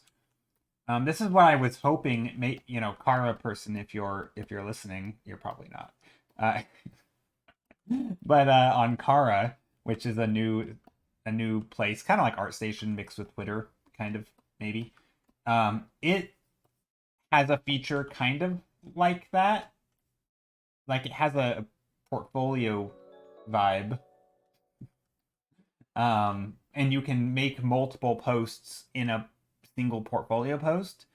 However, I don't think you can add them after the fact. And I wish there was ways to group it and nest your posts so that if I had like a portfolio category called sketches, I could have all of my sketches there and not just like 4 at a time, like when you post images on Twitter, right? So instead of just having 4 at a time, I should be able to put all of my sketches there and just by linking them, like link this post to the parent post. And then when I click on the parent post, it shows it as if it's all one continuous post. That would be cool. Yeah, so ArtStation does have that. Yeah, ArtStation does have that. And yeah, the Kara site that I just started using, which is kind of my replacement to ArtStation for now,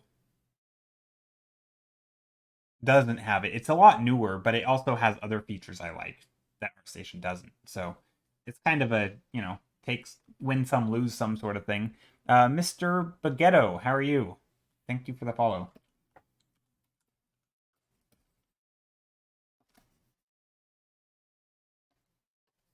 Maybe we'll go really red here. I guess we went really red over there, too. Why do you think people hate Pinterest? It only seems like artists and my mom like it. Um, I don't know. I don't honestly know how people use Pinterest. I would imagine people hate it because they don't know how to use it either, only because I don't know how to use it, other than reference gathering. I think it's great as a reference tool because you can easily group things and find other people's stuff. But I think as a social media where you comment and like what do you do on it outside of references? I don't actually know. Like I don't know what is people's I mean, when you say people hate Pinterest, what do these people say they hate Pinterest about Pinterest? So I mean, I guess you're asking me, but I'm gonna flip and just ask you because you seem to know more than I do. Why do people not like it? I don't know. My guess would be because it's confusing and it's not very social. Do you work in any type of game industry or something similar? Sorry if that's not. No, I do not, and it's definitely not an inappropriate question. No, I don't think there's no, any question about art isn't inappropriate. Nope, I don't. I am, or not currently. Nope. This is just I'm streaming. I do art for fun. I love it. I guess you could call. I do it as a passion. I don't know. I will do art profession. Like I just right now it's just commissions, sort of freelance and independent artist type thing. I between streaming commissions and then I have a day job, but that's non art related. But no, I will do art eventually. I kind of like I'm sort of in a situation, and I keep saying this, and at some point I'm not gonna be truly believing it. It's just gonna be a repeated thing, and I'm getting to the point where it's less and less true. But I've been pretty happy within the past my situation where I can work my day job. I can pay my rent, right? I can get by. It's not a lot of money, but it's stress free, and I can come home and paint, and I can stream, and I can do other stuff, right? So I actually have liked that for a long time. It's changing, and I'm getting to the point where I need to just ditch the old job and do art now. But I feel like I can do it. It's not. I don't think it's out of the realm of possibility or anything. It's just I haven't done it yet. So yeah, that's kind of where I'm at with that. But yeah, I talk about art a lot. I feel like I consume a ton of art content from podcasts and videos and tutorials and just interacting with artists. I don't know. I feel like I have a pretty good. Um, I don't know. Let's see. Also, Jacksepticeye hates that you can't use it without an account. Oh, that would be another. Okay. It seems like a meme that my friends, when they see, are like, use Pinterest. What's wrong with you? Oh, interesting. Tori Way, thank you for the follow, and Mr. Baguetto. I already said thank you to Mr. Baguetto. Um, yeah, that would make sense. How would you recommend illustrating an alien eldritch environment that the areas are fleshy? I mean, same way you'd illustrate anything else. It just, I mean, ignoring the fleshy part because I guess you could take into the fact that the values are not going to be super dark but no, they would all equalize. Doesn't really matter. I don't know. I mean, same way as any other way. I typically would start with mood and color palette and values, sort of. I kind of group them all together. In theory, it'd be probably smarter to start by separating them. But I mean, yeah. So I'm not going to paint that right now, but I would probably. I mean, so let's just think this through. Okay, so you want to paint something fleshy, so maybe like depends on the color of flesh, obviously. But let's just say you're doing something, just some contrasting colors. Like you could do, you know, dark purples and reds. Is that eldritch? I don't know. Blues maybe or eldritch. I don't know. I'm not sure what colors are eldritch. Right? So if you had an environment, I don't know. I'm just making some random thing real quick.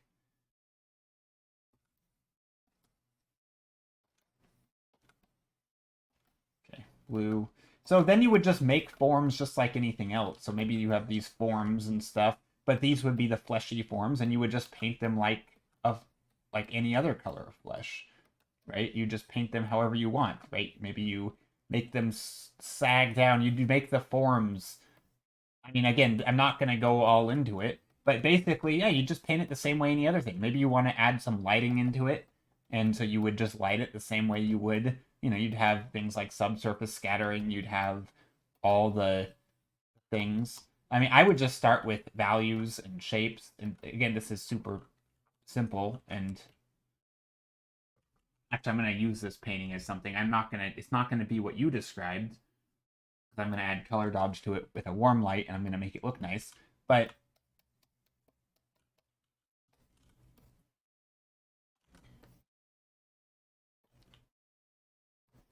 actually, I'm going to turn it into that beach that we were talking about.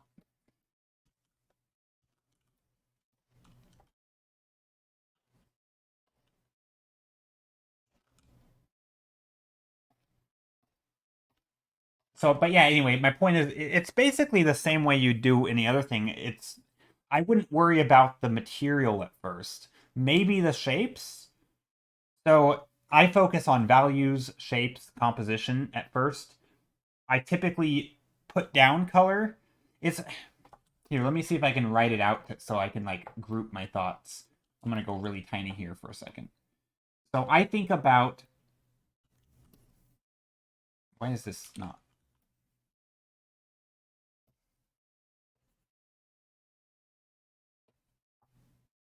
And what was the other one? Composition.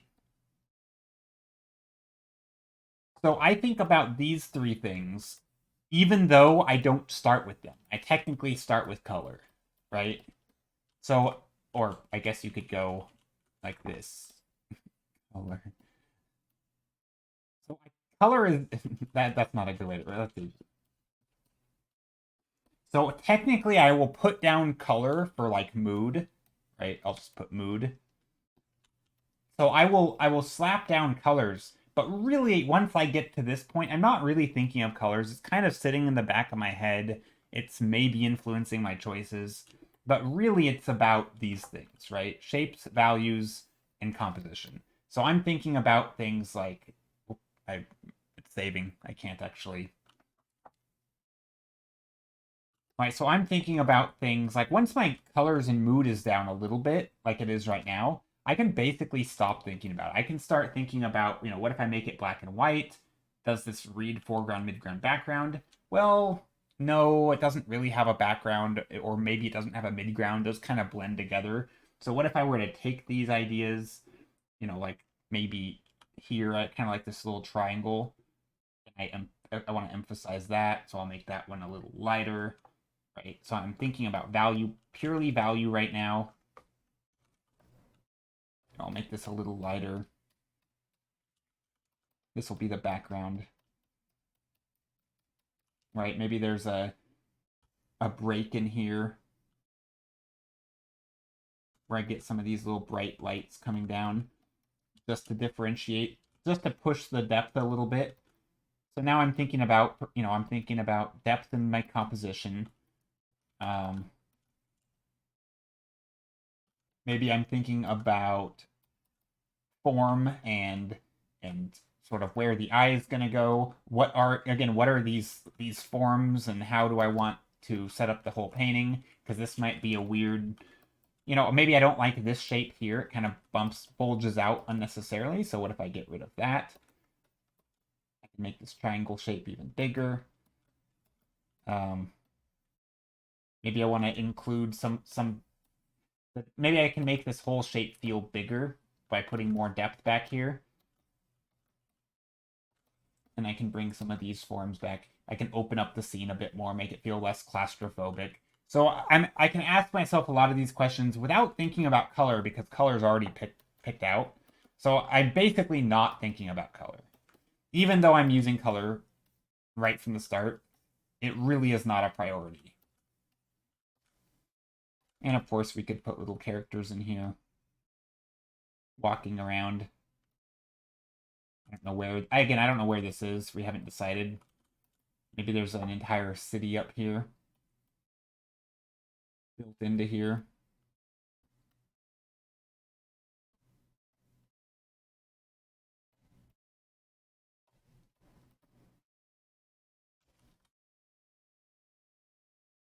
Maybe there's like ancient ruins or something over here. I'm totally changing the idea from that idea of fleshy whatever, because that was not something I'm interested in.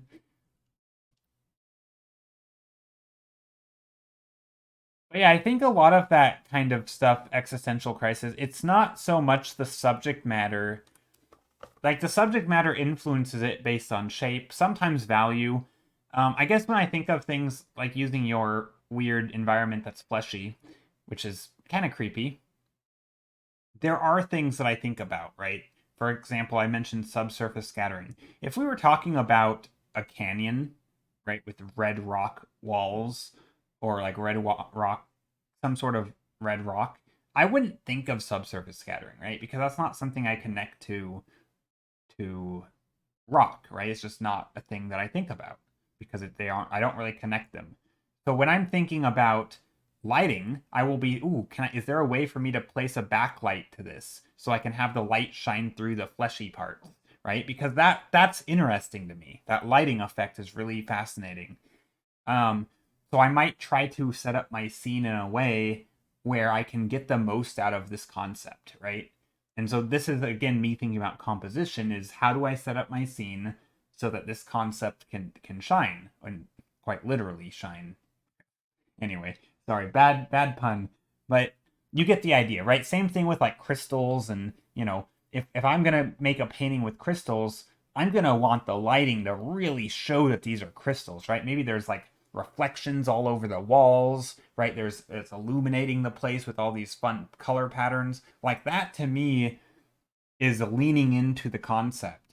So it's not really about how do I paint crystals. It's more about like, ooh, let's just add, maybe it's a dark room. That way, when the light bounces around, it lights up little spots everywhere, right? That would be cool. So like, if I'm going to paint a bunch of crystals, I may not immediately want to go paint a super bright, sunny, oversaturated picture, because then the crystals can't do their thing, right? Like, it's I don't know. I mean, it's sort of like if you wanted to paint pictures of fireworks, right?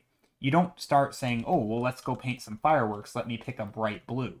Like, what? No, you're going to pick a nighttime color, right? Because fireworks are best shown at night. So that's kind of how I would think. Like I would probably. I mean, you don't have to paint fireworks at night. If you had a concept that specifically was fireworks during the day, of course you could paint it well. But if the only starting point, right, is, I don't know, fireworks, let's lean into fireworks and make them as cool and exciting as possible, right? So probably nighttime scenes. It doesn't have to be, but unless you have a prompt that kind of supersedes that, I don't see why you wouldn't, right? That's kind of how I don't know. So this is where coming up with, like, sometimes also I will steer myself away from things that are more cliche, right? Like fireworks at night. And instead I say, oh, well, what if it were fireworks during the day? Well, what scene would this make sense? Okay, well, maybe they don't need to be exploding in the air. Maybe they're in a workshop and they're building fireworks. And maybe one of them went off in the building on accident. Right now we have a whole story. And okay, well, hold on. Now we still have fireworks exploding. It's indoors, so we can actually light the scene with the firework, right? That's our light source. That could be cool. So you could do an entire interior with artificial lighting from the firework itself. Um, you can still kind of get the exciting, bright thing, but now you have a whole narrative to go with it, and you can still have daylight and stuff, and right. So like sometimes it's a matter of using these ideas to help piece together a story or develop your idea further because the idea of fireworks on themselves may not be a full thought out idea, right? It's very simple. So kind of like the fleshy thing, right? Again, weird example. Sorry, I just uh yeah, you definitely don't see that very often. So yeah, but if that were our idea, right? You could take this further and say, okay, well maybe it's backlit, but hold on, what if we don't want to backlight it? Because that's, everybody likes subsurface scattering. What if we want to do something more unique? And like, well, what if there isn't a light source? What if we're inside of a creature or something, right? Because now you're not going to get crazy lighting. Maybe there's some natural lighting coming in. Maybe you're in their mouth or something, which again, kind of weird, but whatever. Um, so there's different ways. I would think of it like that, sort of how can I lean into the idea? And if I don't like the direction that is obvious for the idea, maybe I can change the idea a little bit to make it so the best solution for like lighting and composition is also creative, right? Like it doesn't have. I think if the prompt is just fireworks, it's kind of a no-brainer how you set up your scene, right? Fireworks at night. But if your prompt is something more elaborate, say fireworks built out of crystals underground, right now we're getting into areas, whatever that even means. Right now we're getting into different areas where the solution it may not even be as that obvious. And whatever obvious solution you have probably has never been done before because the idea is interesting enough, right? Because we've transformed the idea. How would you portray crystals in weapons for concepts then? So if you're just showing like doing concept art as in to show the thing, I mean I would, just like gray background paint weapons, show them what they look like. I mean, I wouldn't do it depends if you're doing it as like concept art or like designing and showing off the designs because then I don't think you need to illustrate it to be super flashy, right? But if I were, say, making a game or something, or designing an entire, maybe an animation or something, and there were people with these like shiny crystals in their weapon, you better believe it. I'm going to put them in environments, hopefully, that can make those crystals be illuminated because that's cool and why not, right? Like, if they're not important, like I feel like if they're important, we can make them look important. So I don't know. I would still even then like a lot of that just I don't know, I'm not quite sure what you're asking. How would I portray crystals and weapons? I mean, a very boring approach would be here, let me do this. Would be this just like I don't know if this is what you're talking about, but starting with like a neutral or darker gray background so that when I do draw something, right? Obviously I'm not going to draw a real weapon here, but let's just say there's an axe and you have like there's shapes on the end, right? There's crystals here, whatever. Maybe they're alternating. Why not? Little crystals or quartz, or this would be the worst handle ever. Ignore this, right? Here's our little crystal. This is terrible. Okay. And this is gonna be an axe, and so we have this thing. Maybe there's like gems. Okay, whatever. We have an axe head with this is totally how and maybe there's crystals sticking out of here, right? Or maybe there's like some, and maybe this whole thing has like crystals embedded in it or something, and they're glowing. Or maybe the shaft is of crystals, right? Maybe this whole thing is anyway. I don't know. I'm just making stuff up, right? So let's just say you have your weapon. Well, then you can because you're working darker, right? You can you can put little shiny parts where the crystals are, right? You could illuminate them, right? I mean, you could showcase that they're crystals by just rendering the materials, right? You don't have to like do some crazy lighting. Sometimes it's just a matter of in terms of would you emphasize them in the same as a scene landscape idea? Yeah, I mean, I think so. Yeah, if I were to do an illustration, say a League of Legends character, I mean, okay, so it depends. It really depends on who the character is and what the idea is, because crystals may not be the most important part. With character art, it's hard because accessories are, and I don't know this for sure, but it seems obvious to me that that their accessories, right, their weapon or whatever, is rarely the most important part of them, right? So it you don't need to illuminate every crystal, right? It's like that's not the point. So if you had but if you had a character whose theme was crystal, like say the crystal champion, right, and you were doing a character art and you were going to illustrate it, say, splash art style, very dramatic, making it look exciting. Yeah, I mean, I would absolutely have things in it that make them read as wow, that is a crystal, that guy is clad in crystal armor, right, from head to toe, or he's clearly imbued with the powers of crystals, right? I would definitely emphasize that, but that doesn't have to show in like your designing area. I don't know.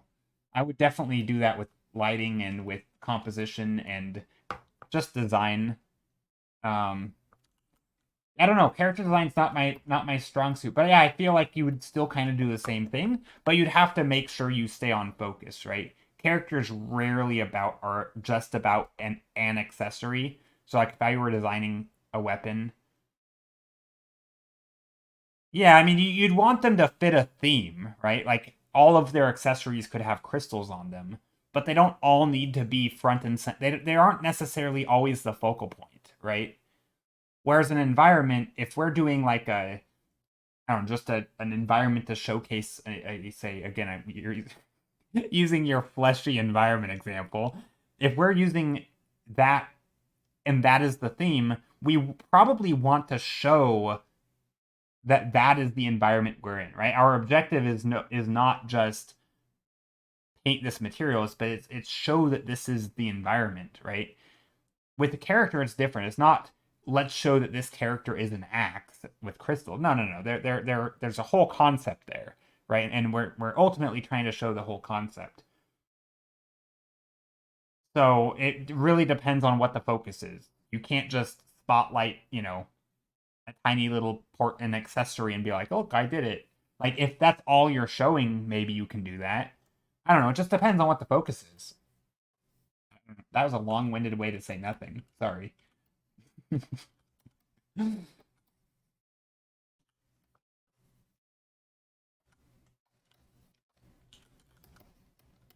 But yeah, I would approach it the same way, but the result would be different if that makes sense. So yeah, same approach, different result. I would still think about what the purpose is, and I would think about how best to show off that purpose through lighting, through whatever, right, through composition. If we're just talking about design, first and foremost is, making sure the design reads well and that you can tell what it is and it's coherent and it's thought out. It looks like there's intent behind it, right? Basic design stuff. Um, so yeah, I that would probably be still kind of same things.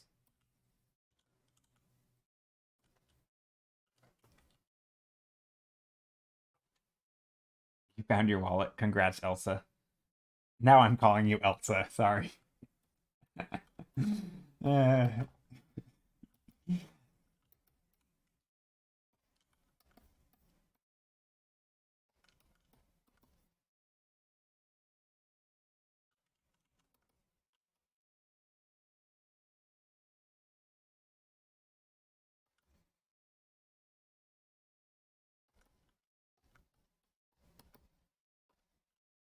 but like here, for example, I don't really have because I don't even have an idea quite yet. It's sort of just a some sort of beachy area, and I'm trying to showcase, I guess, the lighting, the mood is the main thing here. Sorry, I didn't hear you. Okay, no worries. It's probably for the best. Probably for the best. So yeah, here I'm going to do lighting. I want to show that it's sunny. That's one of the points of this image, right? Sunny image.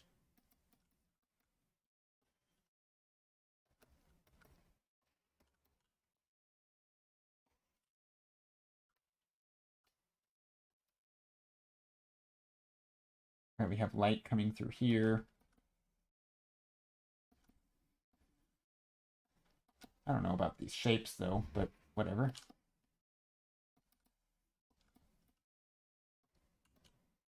This doesn't really look like a beach, but maybe we can still put beach in here.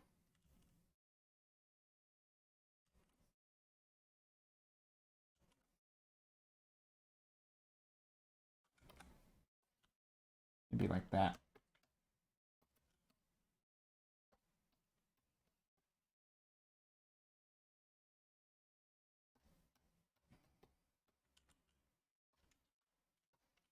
It's not very sandy.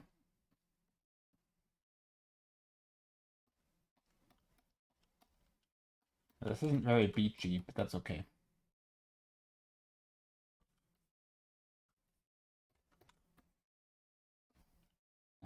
This is a weird one. This one's gonna, it's not, maybe not gonna change right now, but ooh, I know. Hold on, this can be a thing.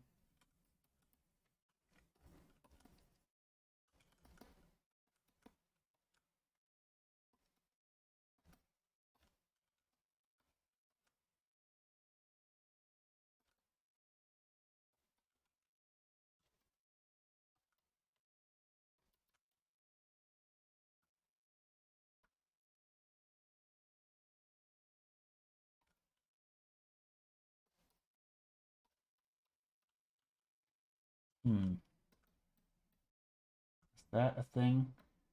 I don't know. Maybe that's not a great way of doing it. But anyway, if that's what we ended up choosing, we could go with that. But I don't think we're going to. Anyway, let's vote. We're at the voting time now. I realize these are all very loose and quite rough. That's okay. That's typically what we do.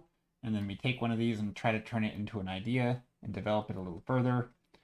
Even though right now these are just more or less just color blobs. All right. Let's vote. I love how organic your style is. No, thanks. Yeah, I don't know. I feel like it's good in the thinking phase.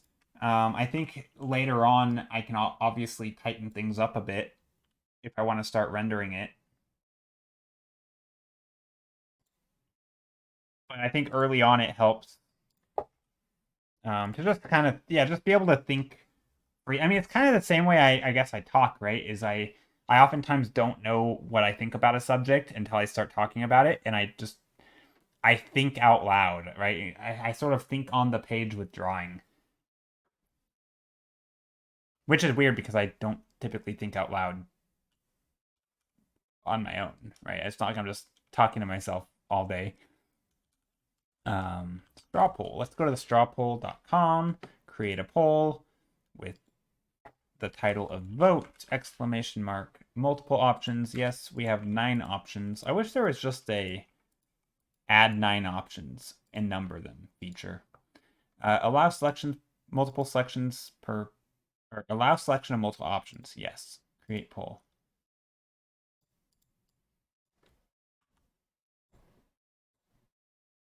Do we just type? No. I'm going to make a straw poll. Sorry. There we go. No, don't type it in chat. I mean, you could, but unnecessary.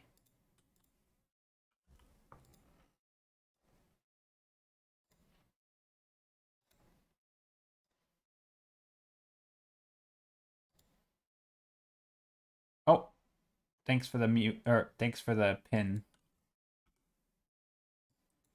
Or was that me? I don't know. There we go. 7 minutes on the poll. There we go. All right. So yeah, we are voting. If you'd like to vote, please click the link at the top. It should be pinned in chat. And you can, yeah, you can vote for any number. You can vote for number 1, 2, and 3, or you can just vote for number 1 or whatever, or you can vote for all of them except for number 2 or 3 or 1. I like 2, actually. Actually, I like a lot of them today.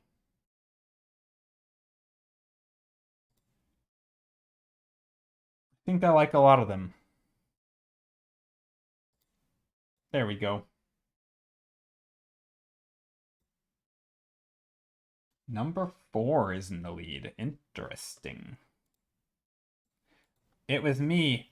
It was a me. Wait, no, maybe same time. I'm delayed, I think. Yeah, I don't know. It's weird because it felt like I didn't do it, but at the same time it says I did it.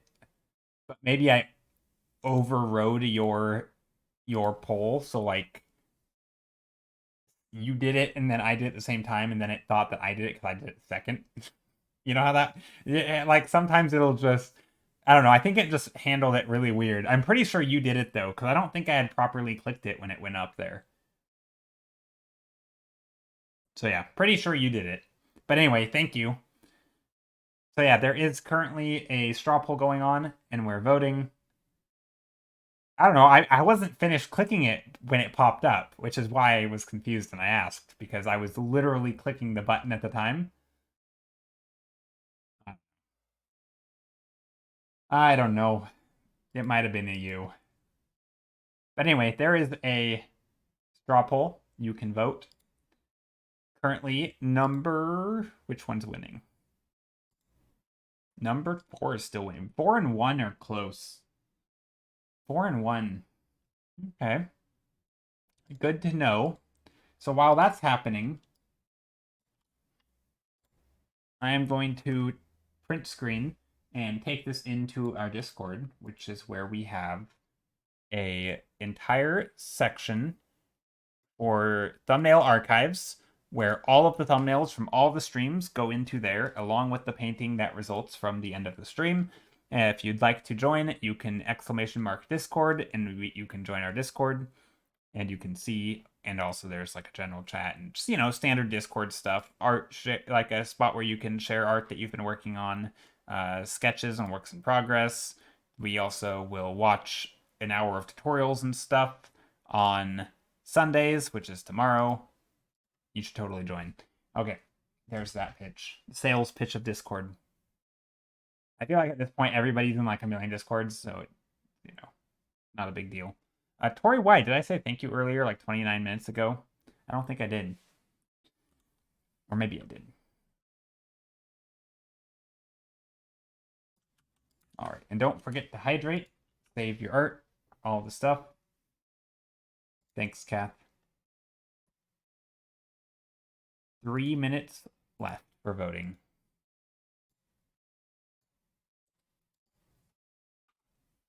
Ooh, number 5 is creeping up.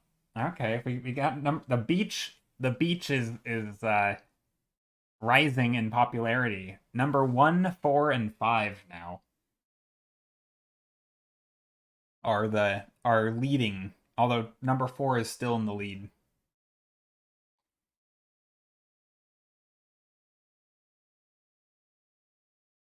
I have a theory. I don't know how to test this theory because I don't have access to a large enough sample of people and different people. But I think number 4 is only winning because it's right next to number 1. Because there's an extreme contrast there. And I think it makes it look more extreme and contrasty than it actually is. And I think it's it's surrounding images that make it is. I think number 4 only is winning because of the images it's surrounded by. That's my theory. I think if we were to, I don't know, like show images one at a time or something and have you rate them on a scale of 1 to 10, and then we would tally it up after the fact, I think we would have a different result. Because I don't think number 4 is. I mean, I like it. I actually voted for it, because I would like to work on it because I see a lot of potential. But I'm not totally convinced. I don't know. I like number one or number two, for example, I think is very interesting, but I think its color palette makes it not as exciting. But I think the on its own, it's quite interesting. Um, it just doesn't have the vibrancy, and it's kind of sometimes you get the extreme, saturated palettes that are overtake the non-saturated palettes. I don't know. Just a hunch. I'm obviously speculating here, and I have no idea. But anyway, we are still voting for another 1 minute and 10 seconds. Oh no, I dropped some frames.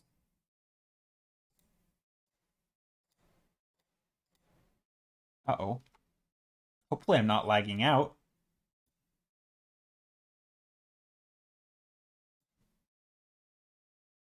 Hmm. Has anybody crashed or had to refresh or anything? 44 seconds left.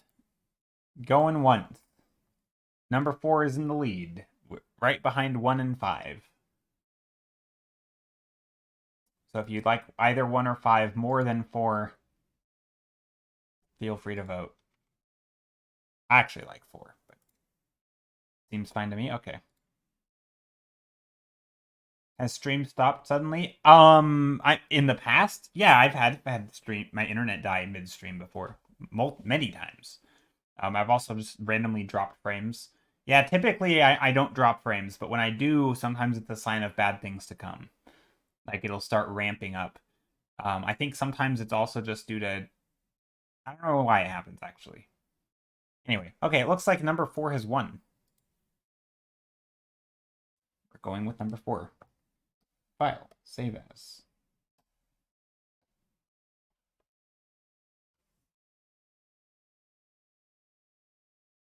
But yeah, that's good. That's good that it's working. My internet is trash, bro. Yeah, well, mine's not supposed to be, but sometimes it is.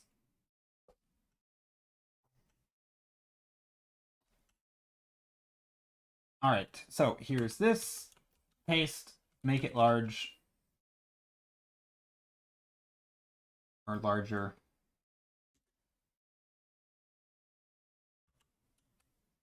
There we go. All right, let's turn on that. Joe said, I typically don't drop frames. What he should have said, alternate reality, Joe. I typically don't drop frames, but when I do, I drop them like it's hot. Exactly. Yes, Steph. Yeah, I don't typically drop frames, except for when I do, I drop all of them. Yeah, drop it like it's hot. That's totally a thing I say.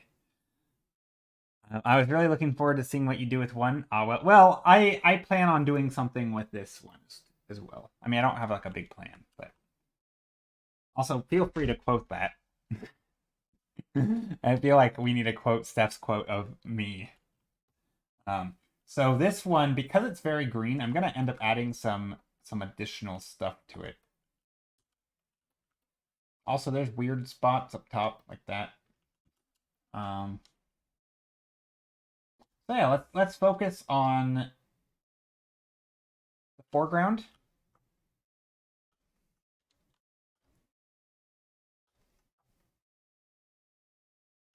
I'm just gonna use a rectangle. I don't know if I've ever done that before. Maybe once.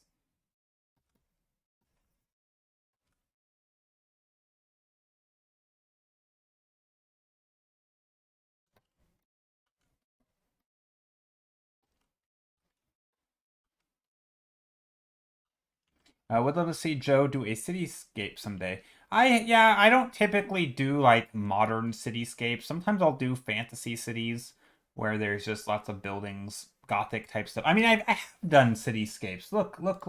I just recently did one. Look, this is where are you? Let's find it.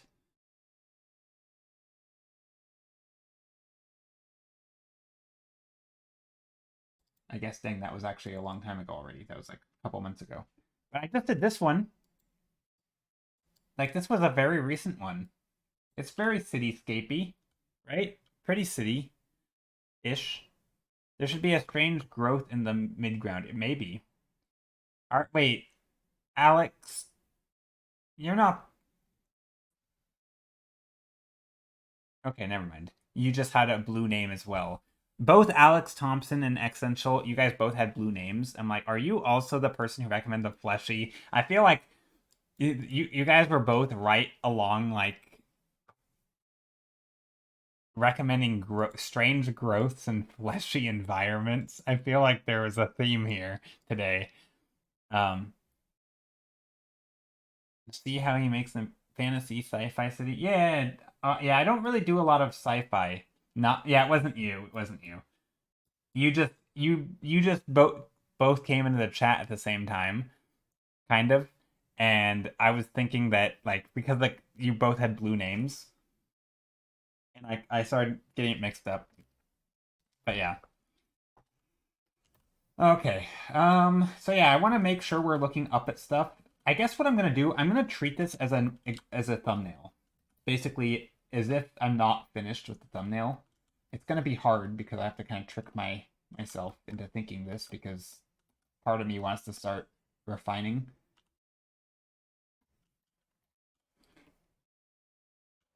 We are often mistaken, but usually because of our devilish good looks. Yes, something like that. So I'm just gonna do a lot of scribbling. What does squibble mean? Is that like a quibble? Like is that like an arguing, pettyish arguing? A squibble? I don't know. Anyway, I'm gonna do a lot of scribbling and make sure that I'm painting the undersides of whatever forms that I'm drawing. So for example, if I have a form that comes up here, this is the underside of it, and I can show that by showing the tops vanishing around the curve, whereas down here we can see the whole bottom of it. And I'm just going to keep on repeating this with all of these shapes, right? This is the underside.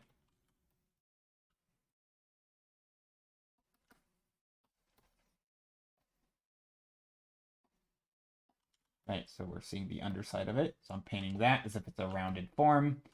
We're seeing this, the underside, so I'm going to paint that. I'm also going to try to add in some blues and stuff, I think. Just some more interesting colors. Maybe some blue from above.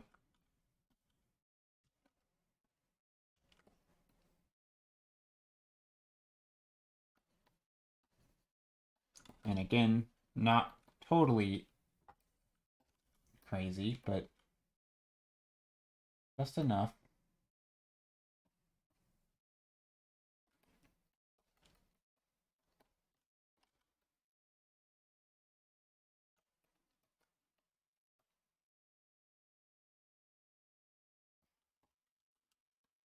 Let's see, what else? So maybe I do a lot of paintings like this actually, so maybe I want to switch it up. And I know technically that's not super important to just be creative for creative sake or do something different just to be different. However, when it comes to these thumbnails on stream, I do like to explore for my own sake and just try different things. And I think it's a good habit to do when you're exploring, just try different stuff. While I don't always do it perfectly. So, along the lines of that, what if... Oh, I know something I can do. So this is a thing I always forget to do. I almost need to write this down, or maybe not. I don't know. Maybe it's good that I don't do it very often. I'm going to duplicate this whole painting and make it really, really tiny. And I'm actually going to make this a smaller part of the scene. And then I'm going to extend the scene outward.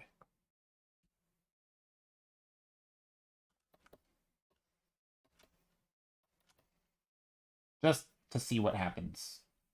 And again, it's not actually going to affect the image because I can always zoom back in if I need. But this is just to see maybe there's more I can do. I'm trying to keep the horizon line, though, at the same sort of third or whatever, just so it visually it makes sense. And this should just help get me out of my comfort zone a little bit and change the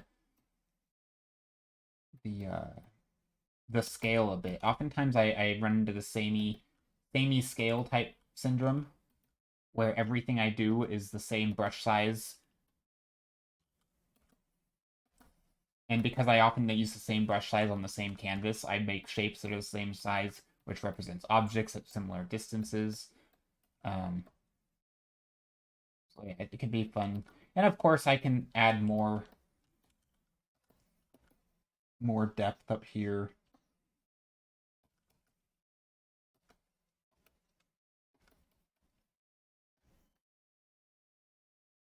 Also, I have this blue, which I'm thinking maybe I'll put up here.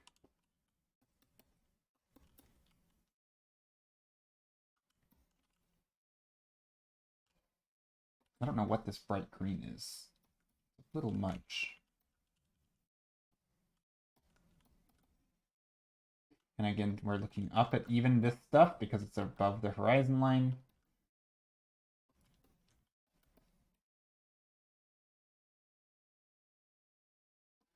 I'm gonna bring in some light blue down here. I think it'd just be nice to cast some blue down on everything. Doesn't have to be a lot.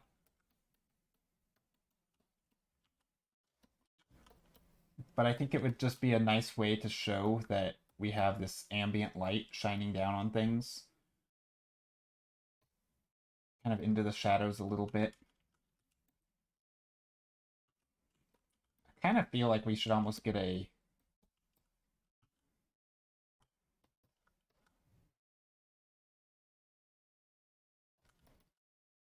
This might draw too much attention. I don't know, maybe not. That may not.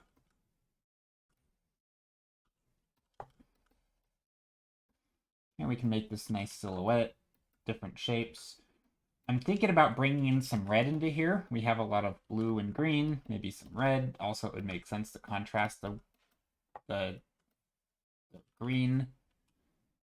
Definitely thinks it already looks cool. Yeah, I mean, I think an environment like this, right now we're missing some good shapes, though. I feel like definitely can get more interesting shapes.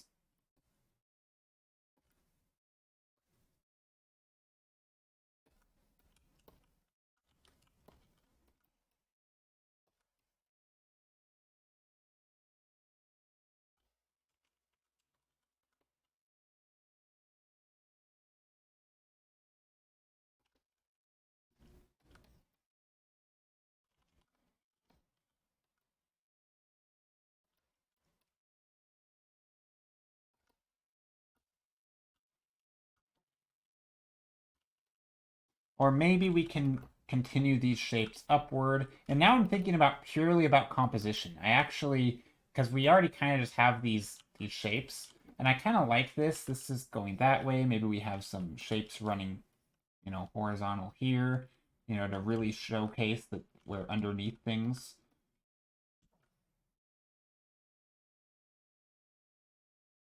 But then I'm wondering, do we do the same thing?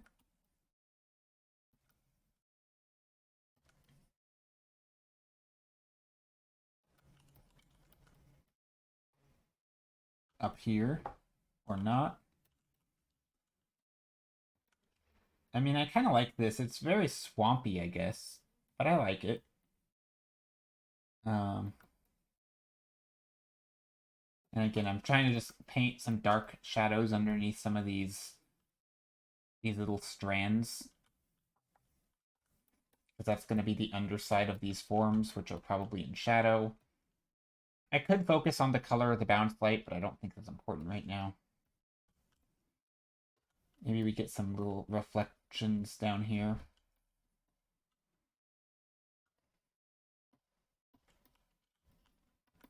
I don't know what this bright greenish is, but I kind of like it. Interesting, to say the least. Almost toxic looking.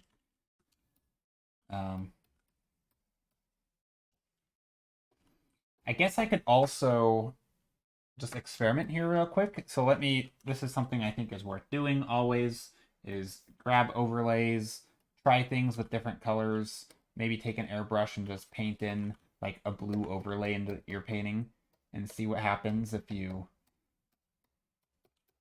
change the color a little bit. Maybe you can make it feel a little different. I mean, you don't have to go extreme like this, but sometimes it's fun to see what happens.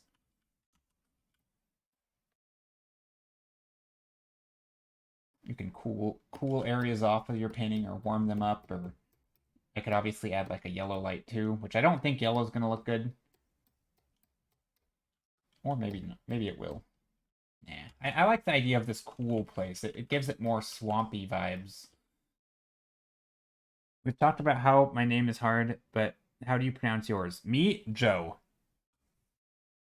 I just say Joe. Or are you talking about J Stiller 30? I just say J Stiller 30. It's my first, the initial of my name, which is Joe, my last name, which is Stiller, and then 30, which is just a number. So there's no like there's no like fancy way to pronounce it. Most people just call me Joe. I don't really. You could call it. I've heard people say just Stiller. Some people just call me Stiller, which honestly is probably the best of the options. Some people call me Jay. I think most people understand that it's Jay Stiller. So like Jay is its own word or letter. So some people just call me Jay. I've never had anybody call me 30. Probably good. But yeah. You can call me Joe. You can call me Jay. You can call me Stiller. Really, any of those, or just Jay Stiller, or Jay Stiller 30. Doesn't matter. I am not picky. I mean, you could probably even call me something else, and if I know that you're talking to me, I'll probably respond. If not, then maybe not. You didn't? Okay. 30? 30? What about 30? It's in my name. See? Here, if I type. See, I have numbers in there. I know some people don't like numbers in their names, especially online. I think it's one of those things where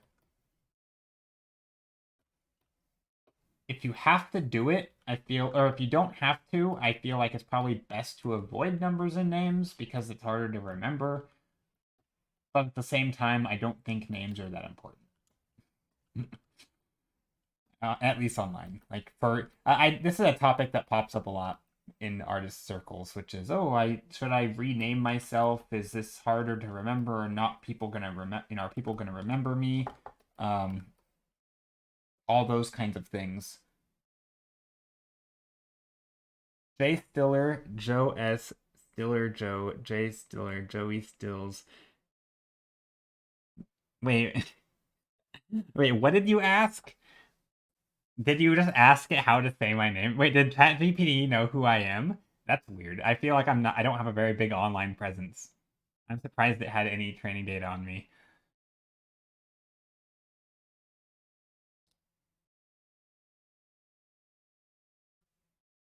You've asked variations of Jace. Oh, I see.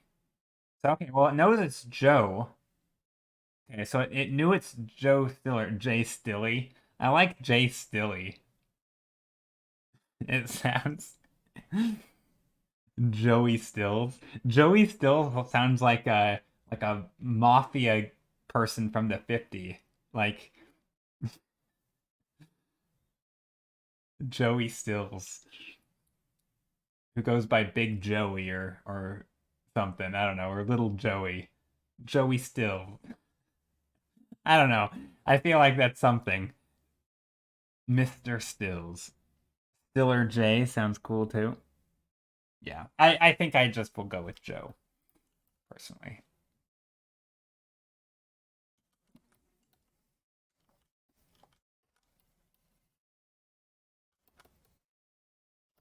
Okay, so some of this is cool, but there's also issues. Like this is a really chunky tree branch thing.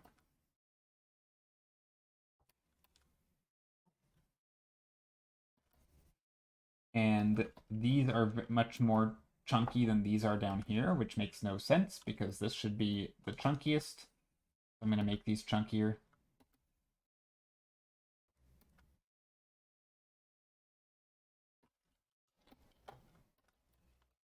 trying to fix some of the composition issues I have.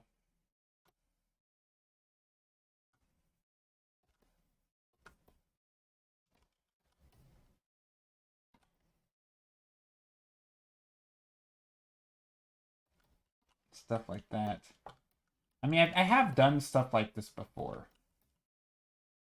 But I still feel like this is... Also, I think this is way too bright. Let's tone this way, way, way, way down.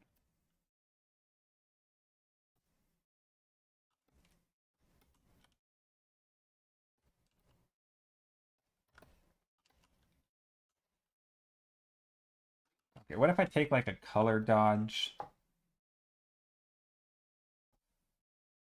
Steph, do you play around with ChatGPT much? I haven't really done much with it.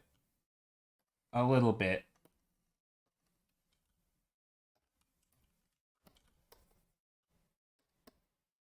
Ooh, that's pretty wild. Very neon. Ooh, I kind of like the subtle purple that comes down, though. That's kind of nice.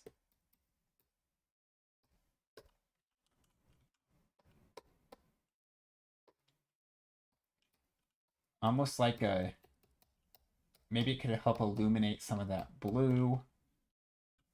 And so we have all these fun colors up top. Maybe we can even get some yellows.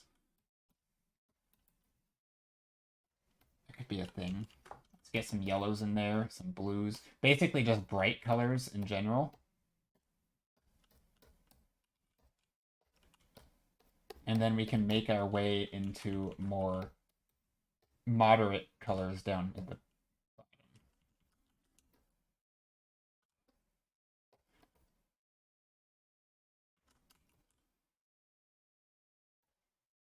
Maybe. Maybe. Or maybe not. How does it look without that? I mean, I feel like some of it's okay. Nah, I think we can go without. Maybe. I don't know. Let's keep trying. I just keep moving. Keep on moving.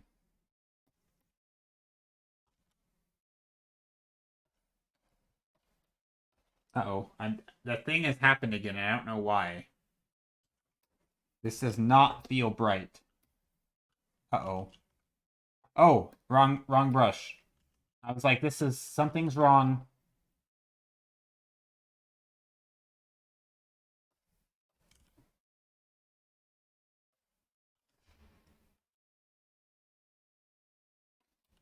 I need to delete this brush. Hold on, let me just go here and hit delete. Delete subtool.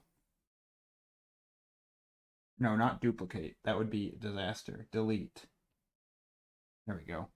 I like how duplicating it requires you to like, okay, please hit okay. But deleting it just straight up yeets it and it doesn't even ask you to confirm. It's just like, okay, and it's gone. So if you hit a wrong button, it's gone forever. But if you want to duplicate it, it's like, oh, are you sure? And there's like safety precautions to duplicate, but not to delete. Like somehow deleting is just a thing they think people are going to be okay with.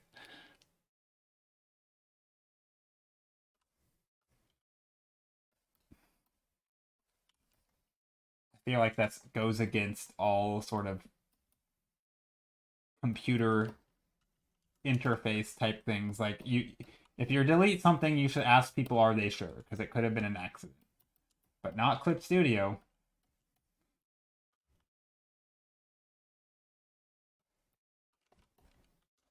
Okay, so I'm trying to put a lot of mist up here. Just have fun with it. Add things. I'm going to duplicate the whole painting. I just like the idea of putting a lot of white fog and smoke and making it bright. I like the idea of bright and sunny. Get some light up there. Also, hopefully it can emphasize the scale of this whole thing. Maybe we can get some of that nice sunny blue up top. And then we can start to get the... Also, what's happening here?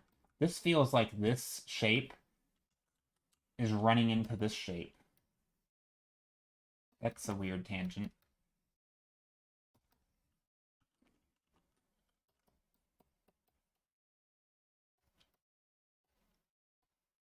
Uh-oh. Strange tangent alert. Look at this. This is, okay, confusing shapes 101. You have this shape right here, right? See this shape comes up here, comes behind this thing, comes into here. And then you have this shape, which looks like it's part of this shape, right? So like what's happening? Like is this part of this thing and it branches off into two? So like, or is it so like should I take this color and go like this, right? Like what's the right, there's some weird it's a little confusing. So this is a thing where the design is not clear. And so I could fix it by making this shape an arch and making this one come down here, right? I could also fix it by making this shape go somewhere else like this, which is probably what I'll do. Yeah, I mean, it could be cool. So this is what I think when I think of design. It would be okay to have it branch like that, but I wouldn't want to make it look like a mistake, so I would want to duplicate that type of branching elsewhere in the painting, right? So there's nothing wrong with it branching like that, but show that the branches behave like that so that we aren't confused, right? Otherwise, this looks like a mistake because it is. But you can turn a mistake into a real thing as long as you account for it and think. And at least this is how I think it is. I mean, it'd be a bit like painting a character with a silly hat, right? It's okay to put a silly hat on them, but like maybe there's a reason they're wearing it. Maybe it's a parade and everybody's wearing silly hats. Maybe the spotlight is just on them and they're being a goofball, and so you really want to make them stand out. But if that's the case, you're really focusing in on that and making it extremely clear that they're standing out, which is not what I'm doing here, right? This is just some random branch, which is not the focal point. So I would need to. I think the obvious solution for me would be to just make everyone wear the funny hat, which is make a lot of those branches, so that it gives context to the environment.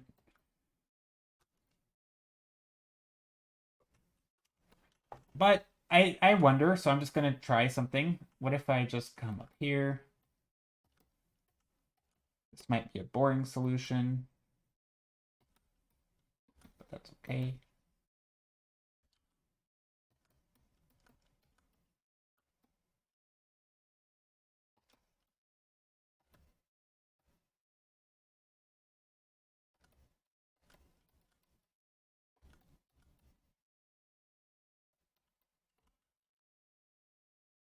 Also, we have like different shapes up here, which almost don't make sense.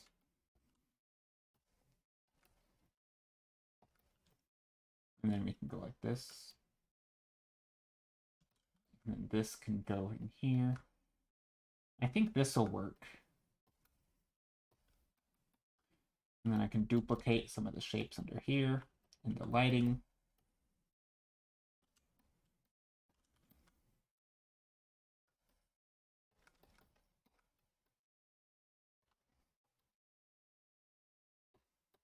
I mean, we still have a little bit of that confusion going on back here, but I think I can fix this by adding more fog.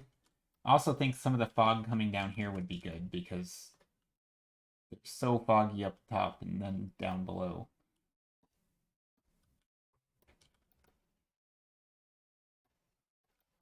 I don't know, maybe the fog was a bit overkill.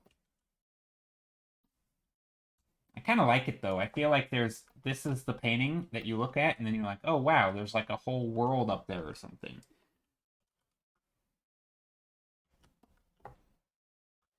It gives a bit of interest, I feel like.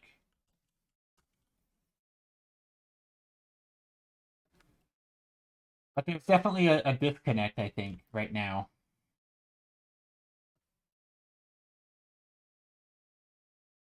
between shapes. I don't know. I think I should back up though. I should take a step back and plan out shapes, make them be continuous. This is also a tangent, but maybe we can fix that.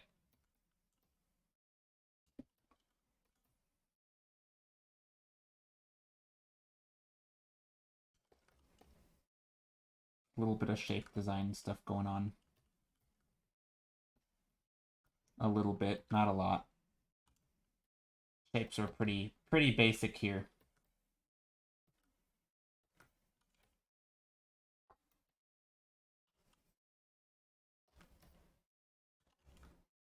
Maybe there's a... I think that what I'm going to try to do is take an overlay with like a green and make this stuff more dark. An overlay is a way to make things darker, but if you want, but also more saturated.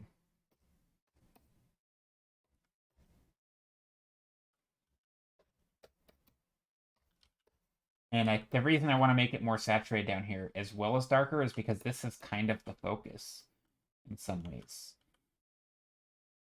Right? If I take an airbrush and this is... I'm making this a red overlay, which I don't think I want. That looks way creepier. I do think blue is going to be the way to go. Blue on top. I don't know why this is so vibrant. It's almost toxic looking.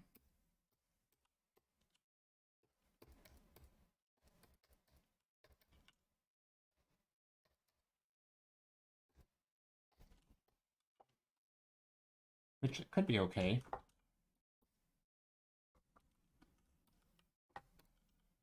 It could be okay to be toxic.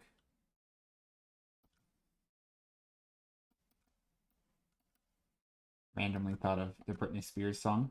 I don't know why. Probably the same name. Okay.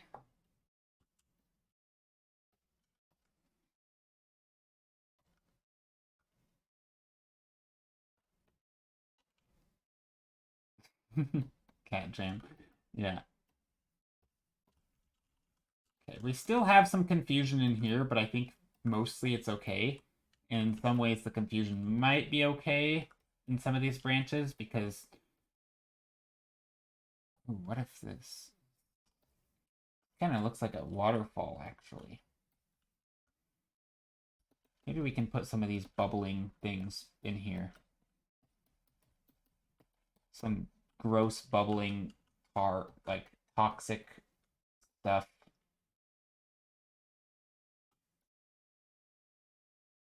I don't know, maybe?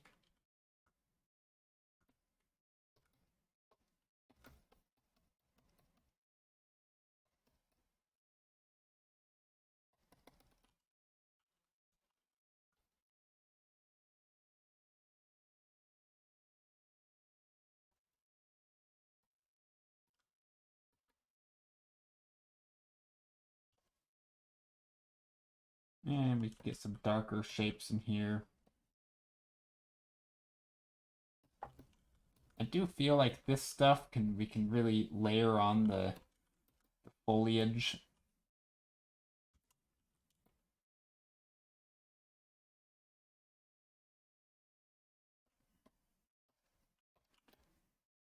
I like this. I think overall this is nice. You can get some of these blue rocks in here.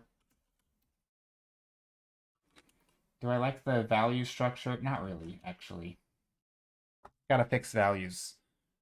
Values are looking a little off. That middle part is still just too green. I think I need to... I don't know. Let's think about it. Let's think about it. How do I do this? So what I'm gonna do is... This is my desktop background. This is a little... I don't know if you want to call it a trick, but it's a thing I do quite often just to give myself a way to look at it. Also, I'm just gonna drink some of my tea, close my eyes for a moment, give myself a moment of looking away from my painting.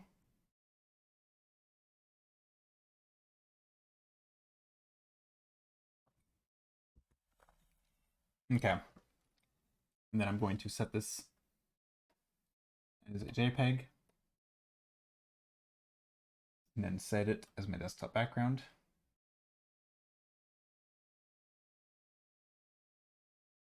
And then I'm just going to take a peek and see what I see.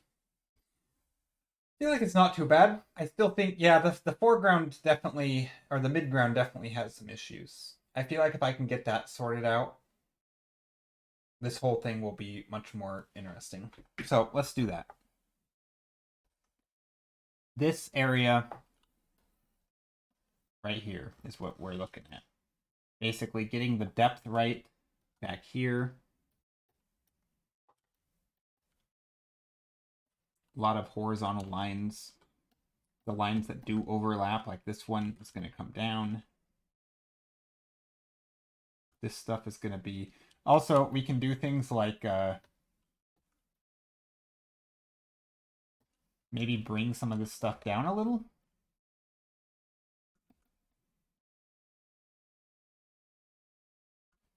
Do some overlap.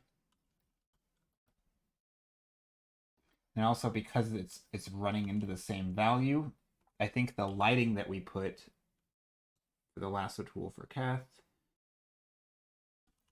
would be right back there.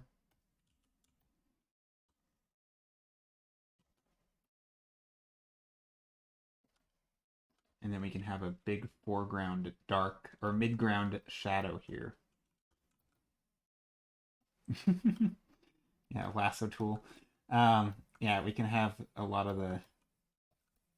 It is... The lasso tool trick really is kind of magical in some ways. I feel like I kind of take for granted it a little bit, but it have like having done that for the first time at one point, like I did it because I saw someone else do it and it was amazing, and then I just kept going with it.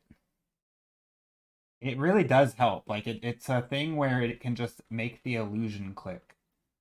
It can go from not working at all to completely working.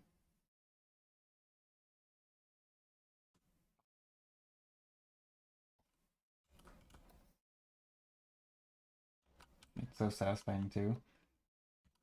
Yeah, I mean, I didn't do it much right there, but I did a little. For those who don't know, what I'm talking about is lassoing out shapes in perspective and then filling in those shapes with a flat color that trick your brain almost immediately into seeing reflected sky or bright light in like a water. So it almost it adds like a reflection look, and it immediately locks your brain into seeing a flat plane. Here, let me show you. Let me go to a different painting because this one already has it. First save, and then I'll show you. I'll make a quick thumbnail. With the lasso tool trick, you can actually also use it as an intermediate instead of using it as like adding puddles or a lake to an image. You can use it as an intermediate step. So let's say you're struggling. Let's say this painting, right? This painting is maybe struggling a little bit. Maybe you have some confusing values in the middle, right? It's not bad. There's some stuff to it, right? Maybe there's lots of green. So let's say this is your painting and you're like, okay, well, how do I make it read better? How do I make it look like there's depth to it, right? Maybe there's more depth up here, right? We kind of have the thing, but like this ground plane, right? All this stuff looks confusing. So if you take a lasso tool, figure out where your horizon line is, let's say right here, right? And near your horizon line, you're going to go very horizontal, almost making straight back and forth lines. And as you get closer, you're going to make them a little bit less flat, right? So something like that. Maybe you want a bigger one up here, something like that. I don't know if those are going to work well. But then you can take a bright color. It could just be like a white or something, or a bright blue. And you just reflect straight down. And immediately it sends that signal to your brain that these are puddles and these are reflections, right? Even here, I don't think I flattened it quite well. And it basically, it's like, oh, there's the ground plane. And of course, it's not perfect, right? You can still have reflections in here, and you can have different things, and you can come in here and edit the edges. right? That's a big one, is editing edges. But very, very quickly you can get such a it just bit and also so going back to the thing I said earlier, it can be an intermediate step. It can also be a step to then you let's say this wasn't a puddle, right? Maybe this was like these were caverns or a hole in the ground, and you wanted to turn these into 3D shapes, right? You could actually take this and paint downward. So like, right, like you could draw things, show that this edge comes down, and you can use the I don't know, it doesn't really read quite right there because I did it too much and it I didn't plan for it, but it doesn't have to be the final step. It doesn't have to be water and it doesn't have to be reflections. It can just be a way to orient yourself in where the ground plane is. And then from there you could start doing other stuff, right? Anyway, so I highly recommend that. Use lasso tool to create puddles. I do it in a lot of paintings where I have like rivers running like this, right? I might take like sometimes I'll even already know what things are and I'll just go like that. Take like a white. That's not white. It doesn't have to be white. It could be a yellow. It could be any color. And it just helps lay in some stuff. I mean, we already kind of had it there, so it wasn't that necessary, but it just helps. I mean, yeah, I did it here, right? I didn't do it here, which actually maybe I should have. I believe in the last. Yeah, I mean, it's not so much even the lasso tool. Technically, you could paint it in, but it is also it's those hard edges. Oftentimes when I'm painting, I don't have hard edges, so it helps lay those in real quick. Anyway, so yeah, very very useful. I think that's probably people's biggest issue with environment painting at the start is getting the ground plane. And look, I don't know. I guess I'd like to talk about, or I guess not talk about, but like credit. Gosh, I should find her name. I don't think when I was in college, I had a teacher. I can't remember her name, but she was the one who started like a intro to designing actual environments and like kind of what is important to people when they walk through an environment, what do they focus on, and it wasn't really regarding environment painting, it was more actual environment design. But one of the things she kind of hammered into us was the idea that the ground plane is really important, right? It's not just it's not just the buildings and trees and the skyline, right? It's the actual physical texture of the ground, right? You can have paths that lead places. You can guide the eyes with the ground plane, right? You can influence where and how people move through a scene with the ground plane. And I think the same is true in images, right? Without not even walking in the space, but like having that sense of a ground plane, I think is so important.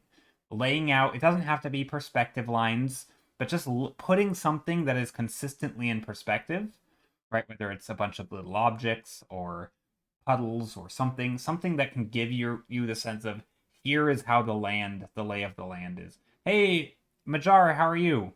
Thanks for the hydrate command.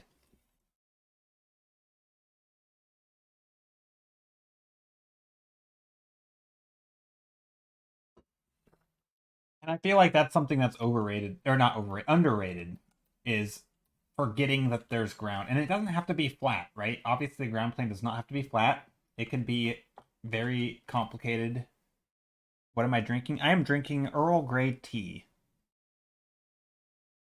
Here, I even have a command for this. Exclamation mark tools.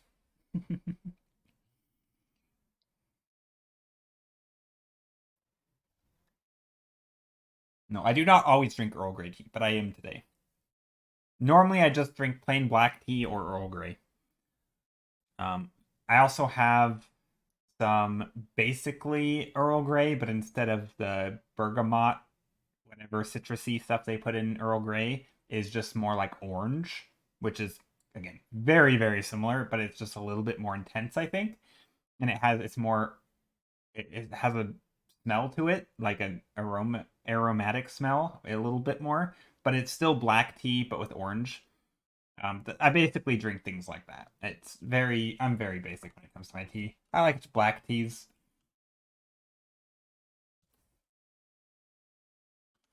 Okay, so I need ideas.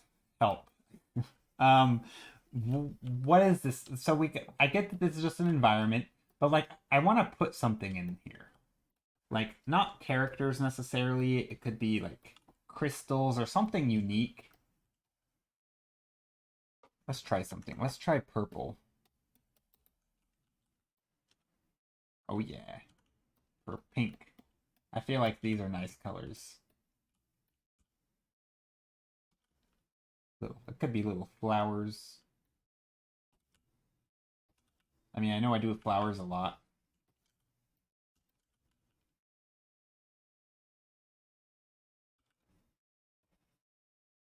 But I feel like when the colors are like this, why not?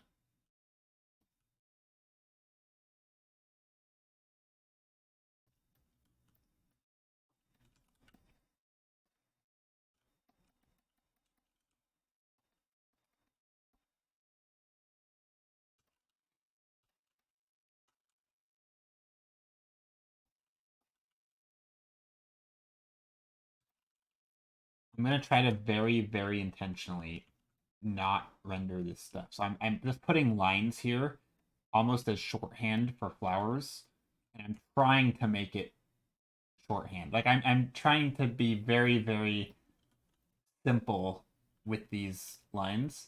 And then up here I'm gonna put the flowers here a little bit.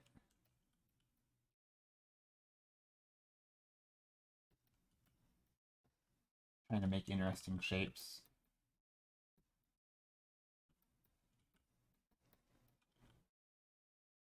And then we can get some more flowers here.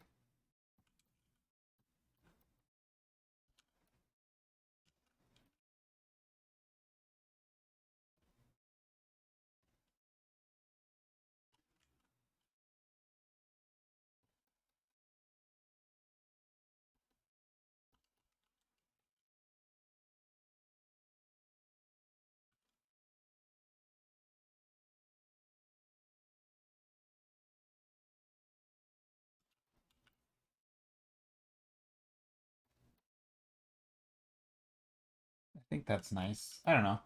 Purple, yay or nay? I like it. I think I'm just gonna stick with it. I don't care what people say. When was this thumbnail? What do you mean when was it? Today. I think we drew it today. Let's see. Let me go back to the thumbnail. I don't remember which one it was. Yeah, we did this one today. This was a today's thumbnail. We always, I mean, almost always, but yeah, it was. Oh, I just closed it. Oh no, I saved it, but that was silly. Okay. Well, let's open the actual file. I did not mean to do that. I saved it and immediately clicked the X. Oh my goodness. That was stupid. I mean, I did save it though. Okay. I meant to click the other X's. So yeah, it was number 4. Yeah, and we did this one today. That was number 4. It won the vote. Don't save that. Don't save that. Don't save that. There we go. And then I'm going to file, turn off the time lapse, and save. I apologize. It resembles something you've done. Yeah, I've done a lot of these paintings like this where you have these overgrown things with different shapes. I like these shapes. I think I'm just drawn to them. I think they're nice. But yeah, I've done stuff. I mean, I do a lot of stuff on stream, and I've said this before. Stream is not a space, at least for me, to do groundbreaking new things. Right? A lot of it is stuff I've done before. It's, relying, especially when I'm ranting about topics, it's oftentimes relying on habits, relying on patterns, relying on ideas that I've thought about before. Because I don't want to just go into the think tank and ignore chat, right? And it's when I'm talking, I can't focus on doing new things. So yeah, I do end up doing a lot of the same stuff. Now, it's not like it's the exact same. Like, you're never going to find a painting the exact same as this. Like, I don't think I could paint, even if I were looking right at it, I don't think I could paint the exact same. That would be hard. So, and I'd like to think that even when I do the same sorts of ideas, that maybe I have better takes on them, because I'm sort of falling into the pattern quicker so that I can focus some of the extra attention instead of on how to make the painting good. I can focus on how do I make it more interesting, right? Because sometimes the stuff that just makes it work has already been figured out because I've, sort of relying on old habits. So that could also be a thing. Like if the first time I did this painting, for example, perhaps I don't even know. I couldn't tell you when I have done this before, or if I have. But it's possible that if and when I've done something similar to this, I didn't add different accents of colors or colorful flowers, or maybe I had a scale that was different. Right here, the scale is quite different. We also have a lot of this little green things, these little lily pad looking stuff. Right? Maybe I'm gonna take some of these and just highlight. But now also I can rely on knowledge that I have in the past, which is that lily pads overlap each other. They're not perfect. They be squiggles. You can overlap shapes. You can have little parts where the lily pad comes up and down. You can have things overlap. And so I'm just taking almost like a highlighter and outlining the edge here.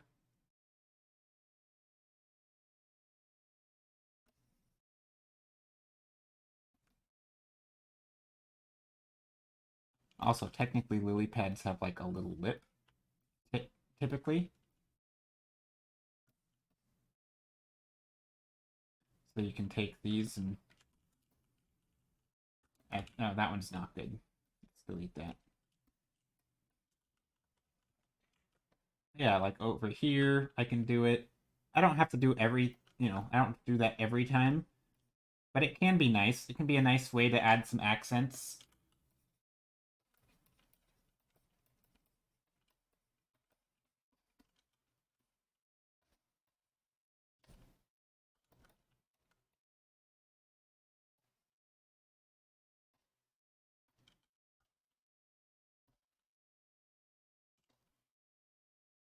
I think they make for nice. Also, I'm just trying to lead the eye with these little strands here. I don't know what they are, but it's kind of cool.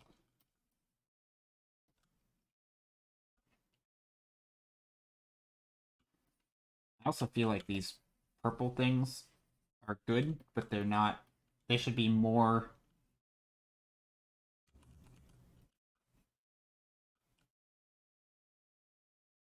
They should be more in focus, I feel like, in the foreground. Maybe not.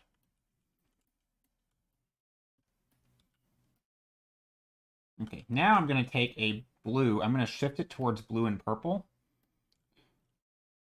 and paint in the shadows.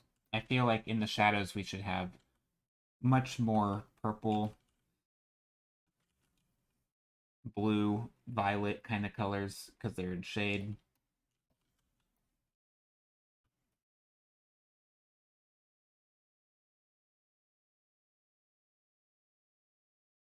Also add some variation. Instead of just using one brush to do everything or one color, it's sort of layering it and making it more interesting.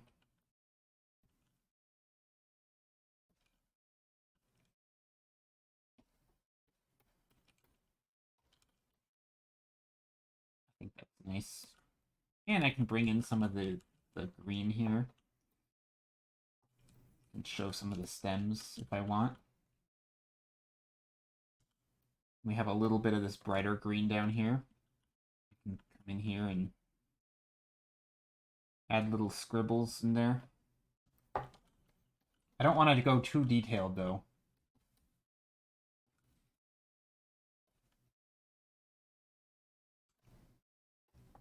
Because I think detail is a little overrated. I don't know, it depends. I think you definitely should have a good base before you detail. And I'm already detailing a lot, and I'm not convinced I have a good base, so probably shouldn't be doing it right now. The base isn't too bad. I'm kind of curious what would happen if I add in like a light airbrush with purple back here. Just ever so slightly. Almost like there's more flowers back there. It's like a hint. Like, look, maybe there's something back there. Just adding that little haze. I'm a big fan of whenever, if you have like a purple sky, add purple in the foreground. If you have purple in the foreground, add it in the background, right? Like kind of mix it in a little bit. You don't just want, typically I don't just want a single color. Just, you know, like I wouldn't just add bright yellow in places and not have it anywhere else, right? It's like, it would make sense that if it's a lighting effect, it's going to make its way into the painting. Ridiculous. Look at that. But anyway, yeah, so if it's lighting, it would typically reflect, but even colors, like accent colors, I like to hint that they're elsewhere in the painting as well. I mean, this is a bit much, but you get the idea.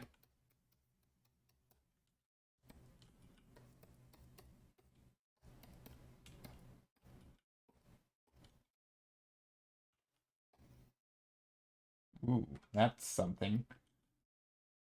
I mean, this is changing the vibe a lot, but holy crap. That is actually kind of cool, though. I don't know how I feel about that. Yeah, I don't know how I feel about that. It's almost, it's just very alien. It's very fey. Isn't that the word? Fey? Fairy? Okay, maybe the top is too purple. What did you just do? What do you mean? What did I just do? Did I delete it?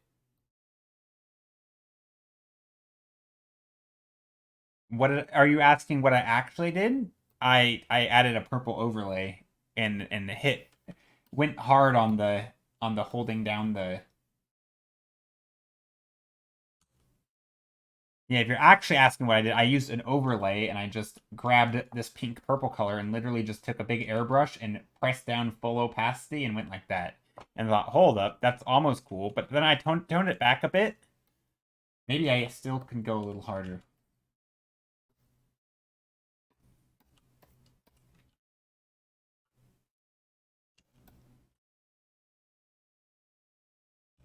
Like, I don't want to go actually full hard because that's gonna look silly. I mean, we could try it.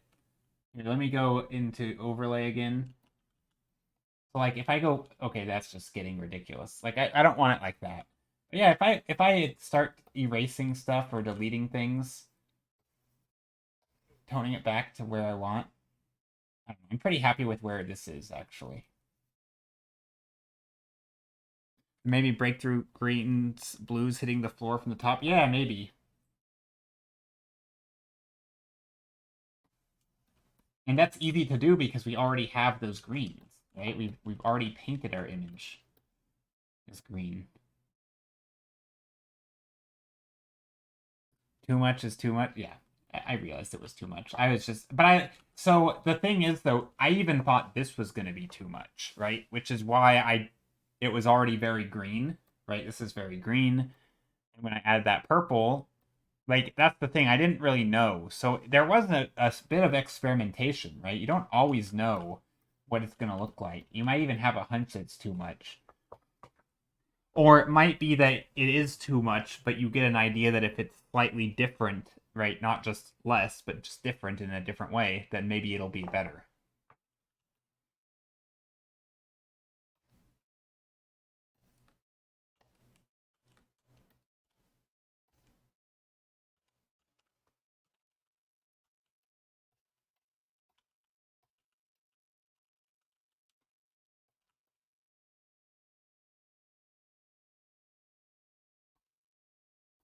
So I'm trying to figure out if I like the top very blue. Like, I feel like there's still a disconnect.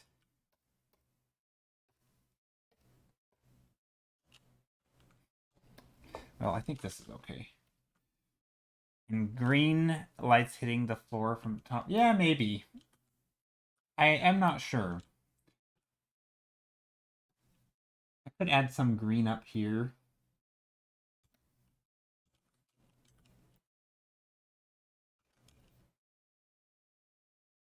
That could be a thing. I mean, this is very green, but the idea is still there. I could obviously erase some of it and make it less green.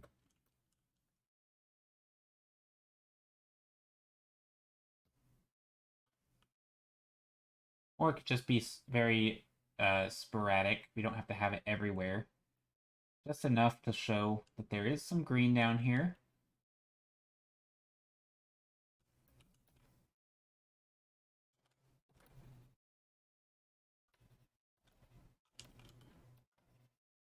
Okay, and then down here, of course, we can start carving out shapes. See, I feel like I know this is going to be a successful painting already because I'm saying down here. Right? When my brain is already being tricked and like, oh, this is down, right? We're down because I'm looking at the tops of underside of this, so I feel like we're down below it. I feel like that's a good sign. It hasn't total I could probably do a better job. You know, by making this stuff feel like it's underneath a little bit. Or getting these shapes a little bit more horizontal.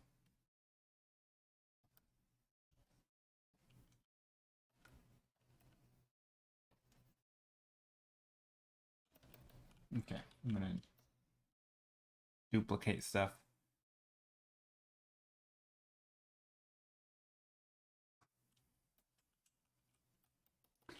It's funny. This reminds me of like those oversaturated pictures that people will edit in Photoshop, and like they'll take real painting or real photos and they'll just like crank up the saturation and they end up with something like this. But here I am painting stuff like that. No, I don't mind it every once in a while. I think if it fits the vibe, right? Now that remember, okay, so going back, I don't know who was here at the start of stream or if anyone's even still here at the moment because I don't have my view counter on. But I was talking about coming up with ideas, and someone asked if I always start sort of in the same way of like thinking about what the place is and how best to show it when we were still on the weird, creepy flesh environment. Um, and how I said I would focus on the lighting because I think flesh is a unique texture that can be lit in really interesting ways. And so that would be how, you know, I'd focus on lighting. Uh, and I think the same thing applies here, where I may not have known what the space was at first, but I kind of knew, right? I was like, oh, I had the light coming down from above. I think it'd be cool to have it cool down below. And until I really, really pushed him, like, oh, this looks like the Fae. But now that I know what it is, I can start adding other things, right? I could emphasize this idea of the space being the Fae or whatever by adding additional little, you know, creatures or fairies or something, right? You could come in here and add little glowy stuff, right? You could be like, oh, if you wanted, right? You don't have to, but you could add little glowy things and really really ramp up the sense of that magic. Oh, it's gorgeous. Oh, thank you, Nettle Moth. I appreciate it. How are you today, by the way? Now, I do think I have an issue already, which is these things right here and this spot right here. It's too bright. Right? We have this very very bright part right here, and then we have that. So I think the solution here is just take this, just make it less bright. That simple. Get rid of that bright green behind this. That way we can silhouette these flowers in interesting ways.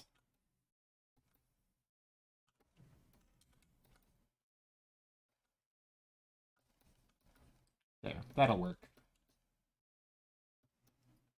Pink.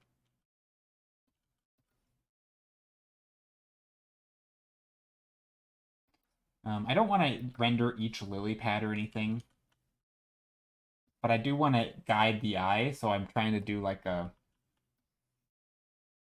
I think, so Speaking of composition, I think there is one thing that I learned when I was a kid that I think has played its role in my painting a lot that I was kind of unaware of. So there was a painting as a kid. How many layers do you use roughly for this? I mean, right now I'm on, oh, quite a few, but I don't know. It's a hard question because so right now I have 25, but they're not useful layers. They're not. Yeah, you don't read into this. So let me explain.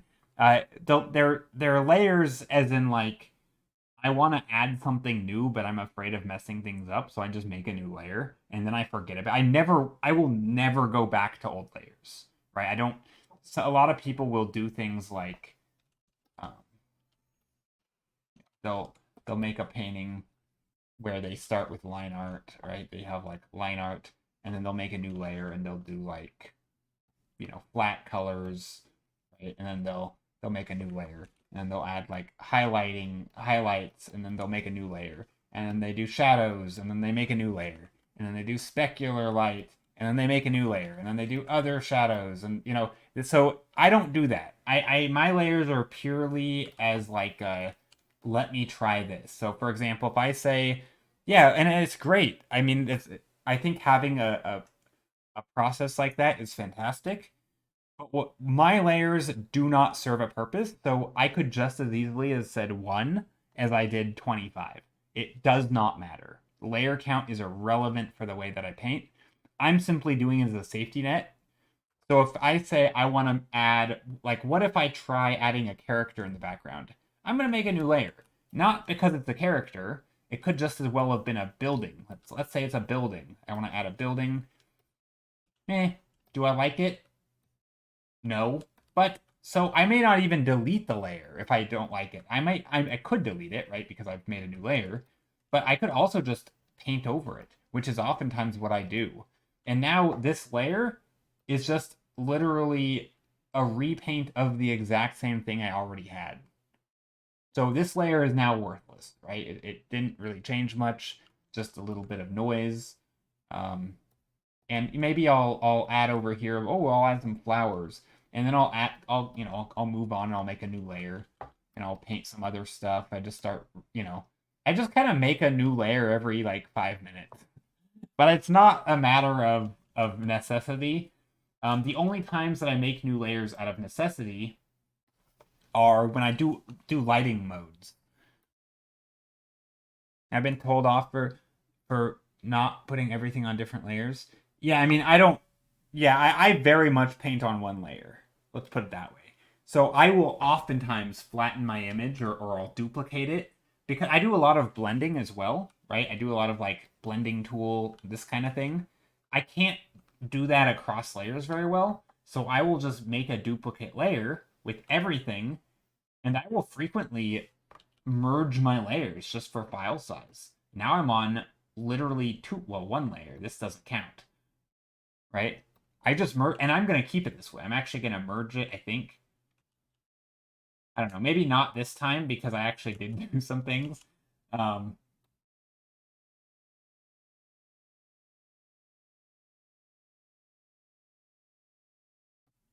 yeah, I don't remember what in all this ranting, I got confused. Oh, yeah. So, like, right now, for example, I'm playing with the foreground, and so I'm kind of just messing around. I'm trying to figure out what I want to do. How do I get the right... Yeah, so I'm just playing around. If I find something, I'll just keep moving on. How do you come up with such pretty environments? Well, you're in the right place. This is literally what I do on stream 3 days a week, Monday, Thursday, and Saturday. So next stream will be, sorry, that was like backwards schedule. Saturday, which is today, Monday, and Thursday. Um, Basically, I start out with a whole bunch of little thumbnails like this. And when I say start out, I mean I paint them on stream. And don't make the colors muddy. Um, well, in this case, it was just overlay because overlay saturates things like crazy. And so cranking up that saturation is just going to destroy any sort of nuance that you had. So there's a lot of lack of nuance here, and it's just purple. But before that, I had, hold on, let me go back a few layers because this is one time where layers is important because I can go back. So this is what it looked like before. And I guess even here it wasn't muddy. I think the real answer is use warm and cool, right? So I had some warm light from above, right? If you look up here, it's a little bit desaturated greenish blues. And then down here, it's more saturated greenish blues, which means it's going to appear cooler than here.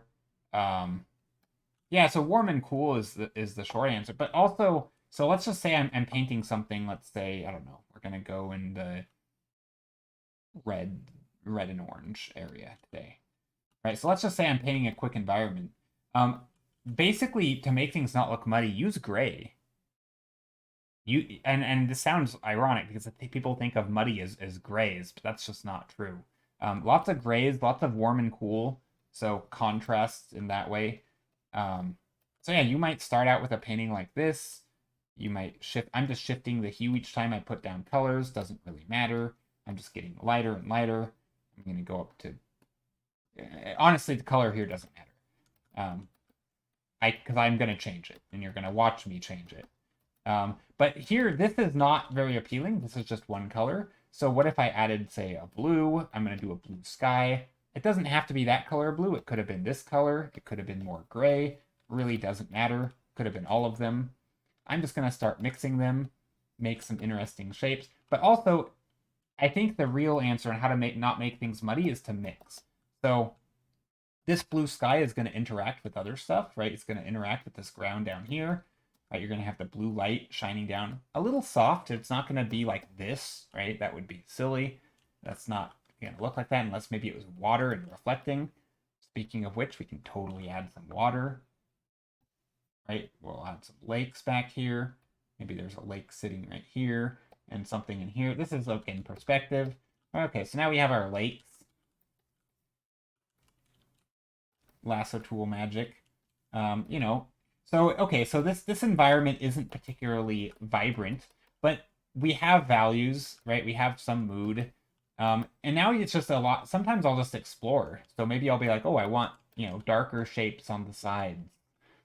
Or maybe, so I might, just take the blue that I already have and make it darker. It's moody though, I love it. Yeah. Also, just trying things, like, so for example, if you do find that maybe the colors are a little gray, you can do things like, let's see, is this the right one? Yeah.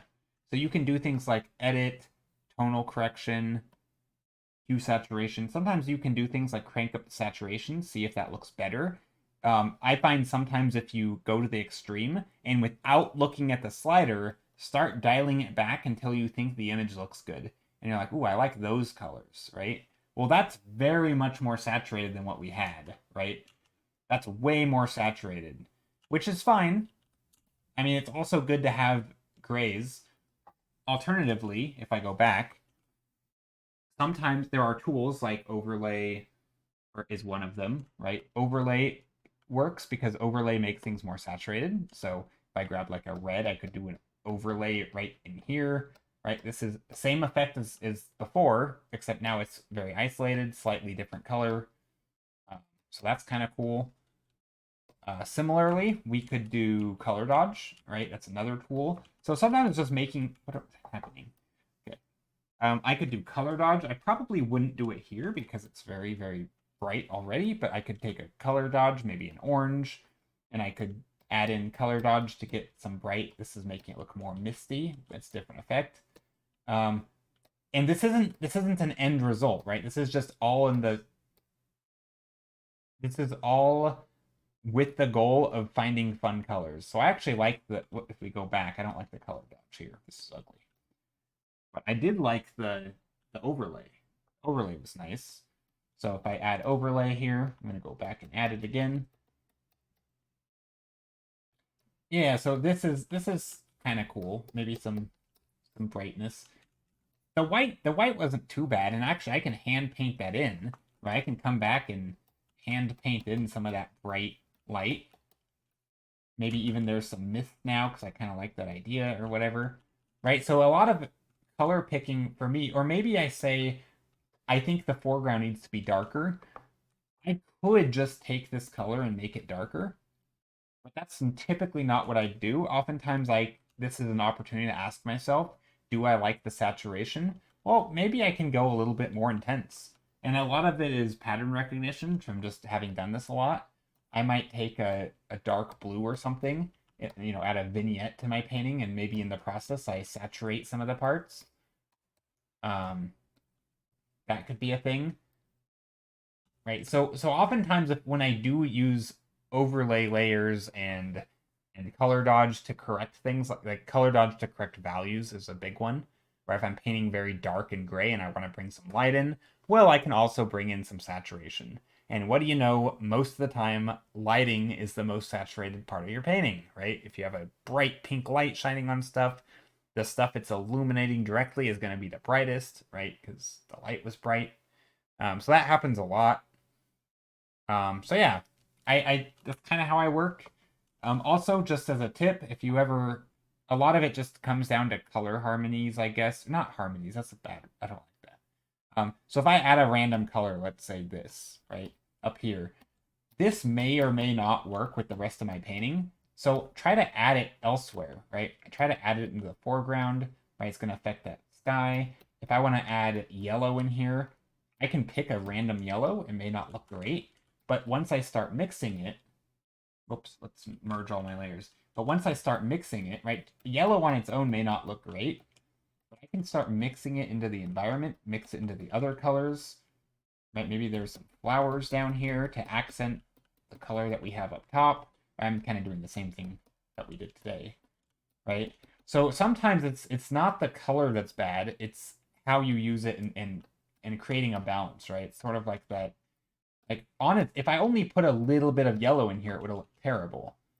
But you can kind of get away with it by mixing, and not all of the, when I color pick this, this is no longer the same yellow, right? I have all these different colors in here because I've mixed it. I have a little bit of the same yellow, but I may not even need to, right? That yellow might be too extreme.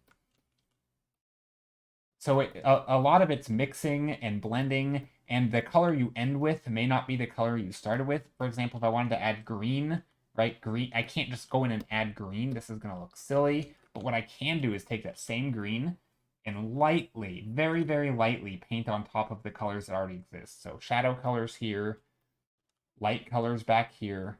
And now I can color pick these colors. Notice how it's no longer green, it's yellow, but it looks green, right? So now I can use these greens under that yellow light and this green under this yellow light. Notice how this is much more blue because I've mixed it.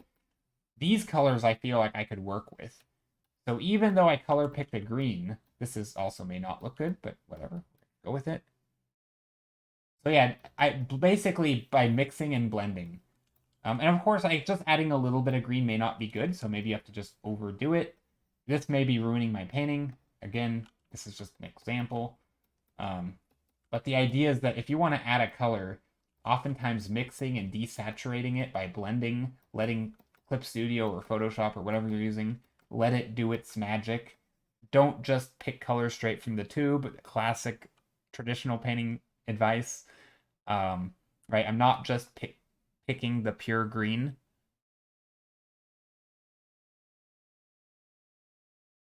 Like I will say these colors look a lot worse than when they were more limited, but and also all the while keep in mind the values, right? It could be the case that I'm destroying my values. And if that's the case, I would need to go back to basics a little bit. Um, right? Sometimes just working out some of those colors that I brought in could be the solution. Um, again, color, it's not really about the colors. It's honestly more about values, more about when it is about colors, it's more about warm and cool than actual the color of the color. So like, it's not that green. Again, I didn't pick like a bright green. There is no green like this in the painting anymore because I've mixed it into the painting. I could add some, right? If you wanted a focal point, I could probably tone down everything. I'm going to totally change the mood here. Yeah, so I do flip to grayscale to determine the values. There's actually a nifty, if you're on Windows, Control Windows C is a default. You have to enable it first, but I guess that makes it not a default, but it's in your control panel. If you click on Windows and start typing grayscale, it'll pop up, or color filters is what it's actually called. I don't really have a way to show you. Actually, I do. Look.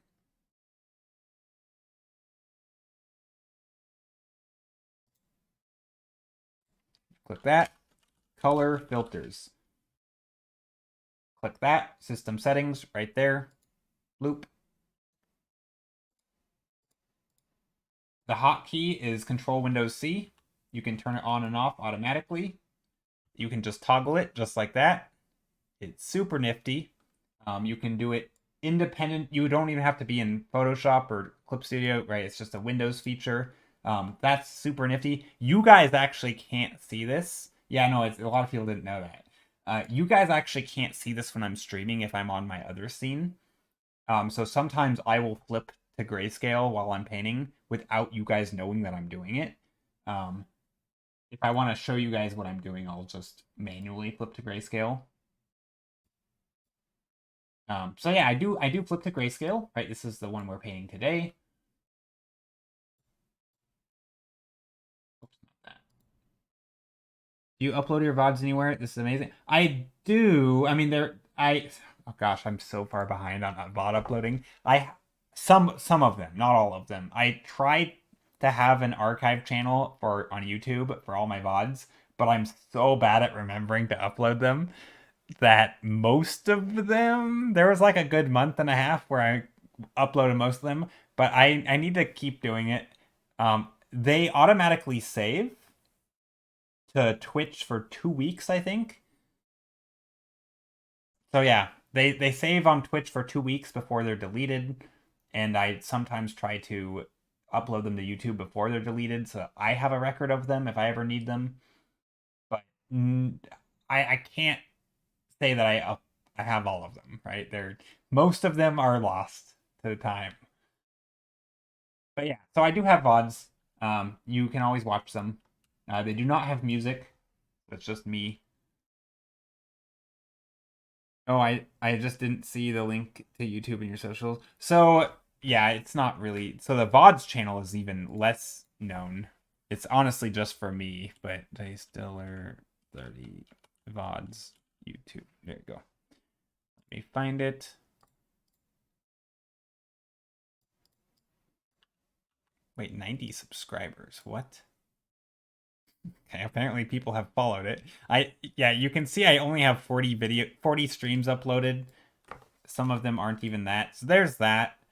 That's for my VODs channel. Last one was 3 weeks ago, and as I've mentioned earlier, VODs only last for 2 weeks, so I've already missed a week of VODs that have vanished to the time, to the sands of time. So I'll have to get on that. Maybe I'll do that tomorrow. I'll upload all of my VODs for the last 2 weeks. And yeah.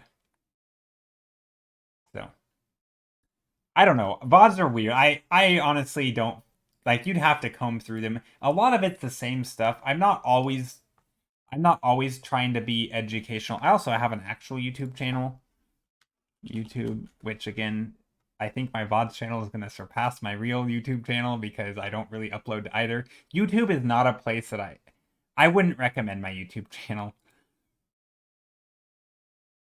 Yeah, I mean, that's the thing. A lot of these are not super educational. Like sometimes it's just me painting and chatting with chat.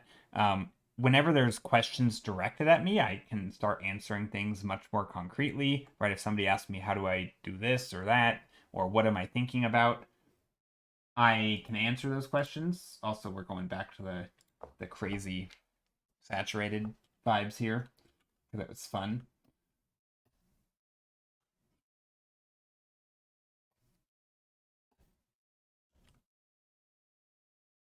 Subscribe to both. I don't mind. It's not educational. Seeing the process is good though. Well, I mean, there are I mean, yeah, a lot of the way I learned was through listening to people just talk about stuff without specifically trying to teach. and trying to figure it out on my own, kind of piece together what they might be doing, taking little snippets of wisdom here and there where you can get it kind of thing. But yeah, I mean, yeah, the I think the real value, if you're actually trying to learn stuff, the real value is just ask. I guess it's probably like actual questions. That's probably the best because I can't guarantee that I'm gonna talk about the thing that you want me to talk about. I constantly make analogies to juggling with art, and if you were to ask me about any, if I were juggling, which I can't juggle, but let's just say I were juggling and you were to ask me about a specific ball in the air, I couldn't tell you much about it, right? It's not really in the forethought of my consciousness, right? It's not a thing I'm thinking about.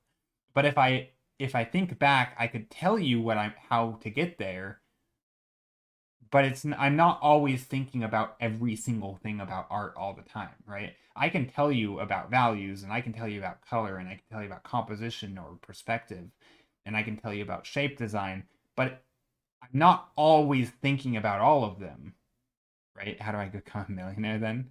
Well, you see. um yeah, that would be nice, I guess. But anyway, yeah, so I can tell you about various things and even what I'm doing in the moment, but there's always so much other stuff going on that I'm never gonna know what people are curious about, right? You might like my colors, and maybe that's the thing that I'm not thinking about, which then I have to think about how do I talk about colors. Anyway, but yeah, thanks for the YouTube follows. I will try to upload some more. I don't know what to put on my main channel, which I say main is in like one is just an archive channel and the other is supposed to be my actual channel. But it kind of is going to reverse, I think, because I'm more active on my archive channel because it's just me dumping all of my VODs up there. That's kind of funny. I think that happens a lot. I would consider merging. Well, I don't really care about growing my YouTube channels, but I also think just dumping VODs is not. I feel like it's just low quality content. Like I don't know, I don't really like it. Um, it's true. Merging would probably be smart. I mean, it wouldn't hurt. At the very least, I would be being consistent. That's probably more important than the catalog of stuff.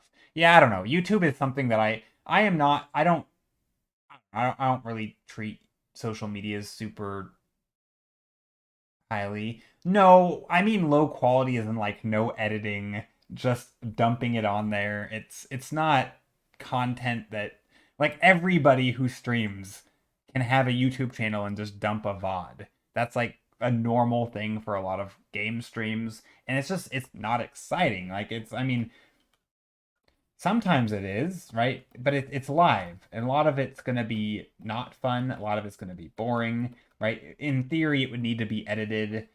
I don't edit it. I hate video editing. It's awful. So I don't do it. And because of that, it's, yeah, low quality content. But, it is what it is. Also, this shape is weird. This is something I'm noticing. I don't like this. It feels very rigid. So I'm going to try and edit that shape. I'm literally just overpainting my own painting. This is kind of what I do a lot.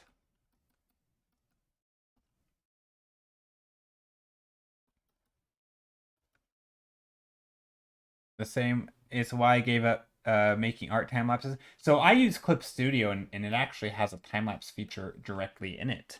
So if I go to export time lapse,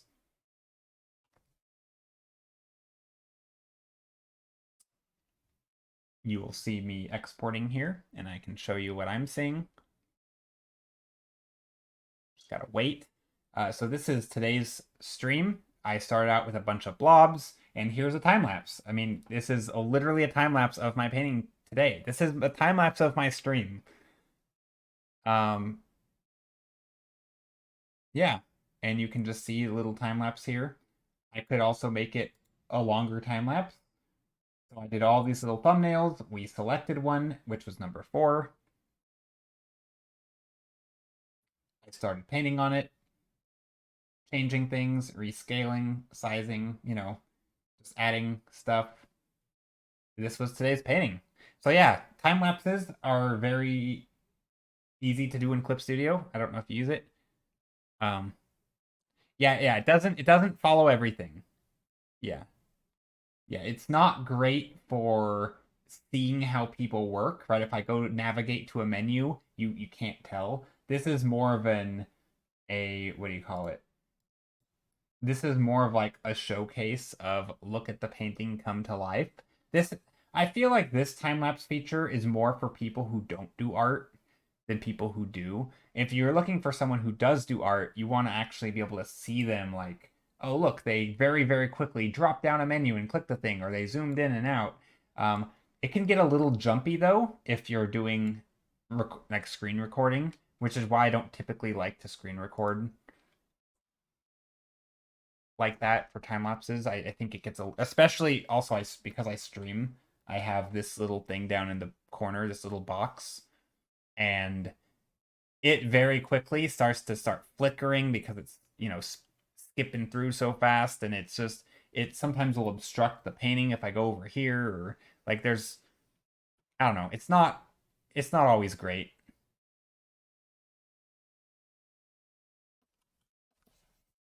Gonna reshape some of these things. I'm actually gonna end the stream here very soon.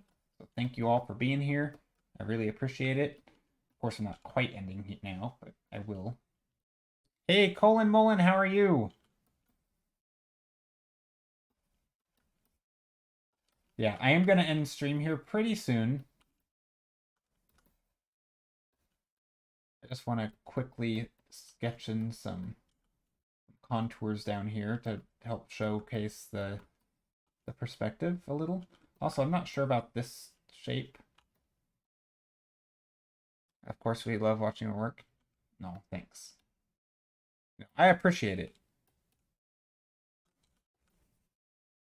And yeah, as always, also a thing I don't really advertise, but if people show up at the start of streams, you're always more than welcome to recommend ideas, right? Like if you like, oh, have you painted a beach today or ever, right? I can paint a beach, right? If you wanted me to paint, what would it look like someone mentioned something a little weird today, which I didn't paint. Actually, all the recommendations today came at the end of me thumbnail painting, so it was like, okay, I don't really have that much time and I don't have much space. But yeah, if you recommend something early, like, oh, an underwater scene, I'm more than happy to show how I would approach an underwater scene. Especially if you really want to bait me. Word it as how would you paint a, and then you say the thing, and I'll probably show you how I would paint it. But yeah, it could be anything. It could be like a snowy forest or a magical underground city or something. I don't know. Do you ever paint cities? Yeah, I do paint cities sometimes. Typically not like urban city, not like modern cities, but I paint like I mean this painting was just fairly recent and it's a city. So yeah, I paint cities. Second time today somebody asked me if I paint cities. So yeah, apparently people want to see cities, which I don't mind painting cities. I like fantasy cities more, so more like, cities in the sky or in the trees or underground or weird like, you know, built into the rocks. Stuff like that's just a little bit more fantasy vibe. I like that kind of thing. Cities and waterfalls and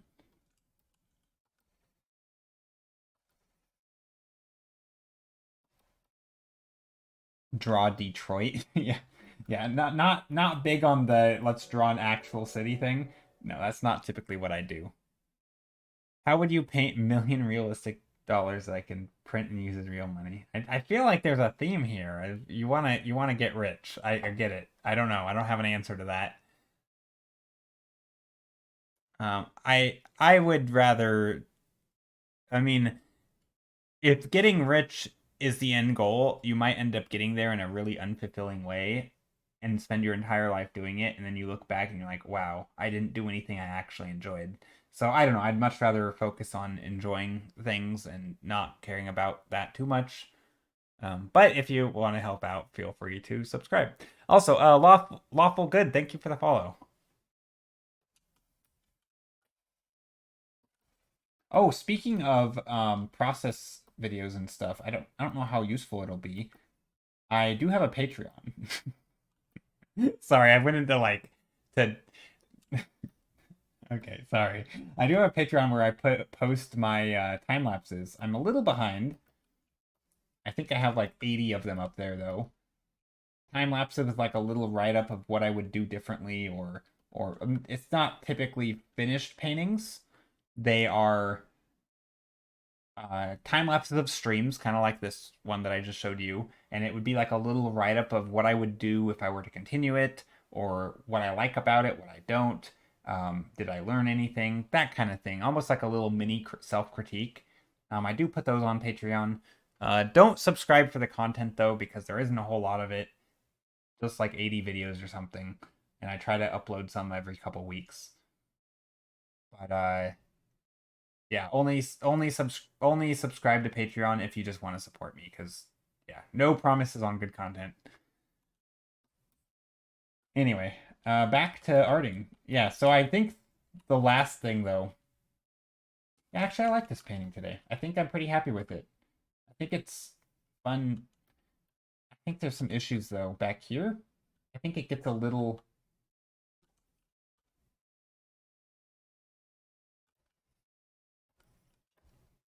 It's almost like there should be a focal point back here, but there is nothing there.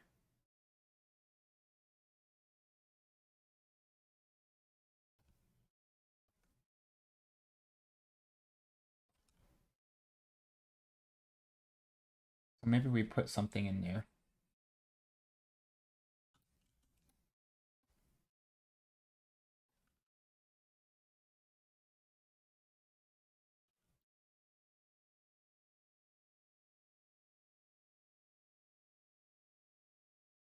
Little rocks or something.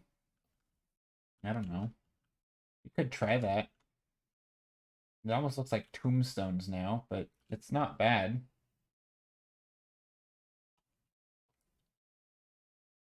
They're kind of weird. I'm not sure what those are. But I feel like they add enough interest that we could keep them. Plus, they're good for the composition, I think. Maybe a cute animal. Yeah, we've done that a lot. I actually like adding cute animals. Cute animals are hard to do in the last 10 minutes of stream, though.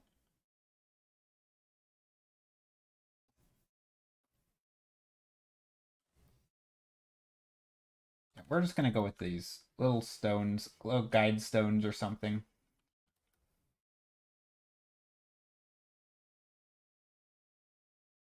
How about a giant frog? So I actually like that idea. Maybe not in this paint. I don't know. It's hard.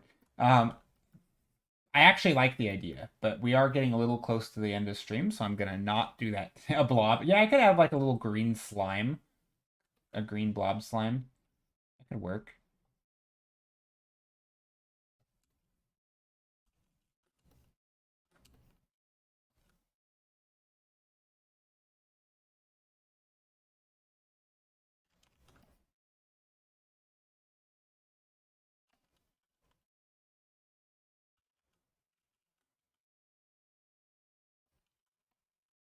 But I don't think I'm gonna do that today because we are a blob being taken. Yeah. Yeah, I could do like a little green slime or something. But yeah, I don't think I'm gonna do that today because I am getting very close to ending. So I'm just gonna add these little stones in here. Very generic, I guess. Maybe we'll do. I guess we could add like a glowy stuff to them.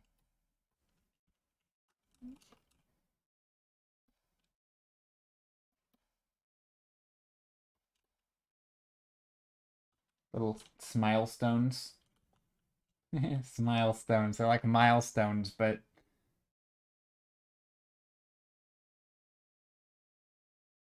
there we go. Well, let me get the smile markers. That's not creepy at all. Okay. They make you happy. They make you happy with every step. Yeah. This one's eyes are a little off kilter here. Bad perspective. There we go. So yeah, here's a little painting. Beautiful. See, also, I'm a big fan or subscriber to the idea that you should have fun with your painting. It doesn't have to be overly serious. Now, I don't typically go crazy silly with my ideas. I do like more generic, realistic stuff. Friendly reminder to clean the underside of your mouse every once in a while. Oh, that's a thing I hadn't even thought of. What the heck? I'm afraid to look. It's actually not bad. Underside of my mouse is pretty clean. I was afraid to look though, because I was like, oh my god, I haven't done this in the amount of dust you. Wait, do you use a does anyone use a rollerball mouse still? Is that a thing? Do they still make those? Do they still make rollerball mouses? Remember those things? Those were things would pick up dust and like clog up. Oh my gosh. Y'all remember those? My grandma used to use the roller. I have one in a drawer somewhere. I remember I used to have to take the ball out and clean the wheels. Yep, yep, same. No. Well, that changes the tone. Oops, wrong emoji. Okay, now I. Wait, what? Are you using a mouse? No, I'm not using a mouse to paint. No, no mouse. Gosh, no. I have a mouse. See, this is a mouse. This is my stylus. I just switch back and forth. My setup is very simple. I have here, I'll draw it. Yeah, no, I'm not using a mouse to draw. I'm using a stylus with pressure sensitivity on a oh crap, did I just crash? No, wait for it to respond. Whew, that was a close one. But no, I have a stylus with pressure sensitivity. I would not paint digitally if I didn't have pressure sensitivity. That's too important for me. It's what makes you be able to blend things. It makes you, yeah, it's right. If I want to paint something with one color selected, right, this pink, I can go bright stuff in the foreground. I can go dim stuff in the background, right? I can do all of that, right? I'm not putting those brights in the background, right? So it's, yeah, stylus is important. Highly, highly recommend. Erase these though. Oh no, I was on the wrong layer. Okay. So yeah, let me show you my setup. Let's erase this. So my setup looks something like this. I have a table.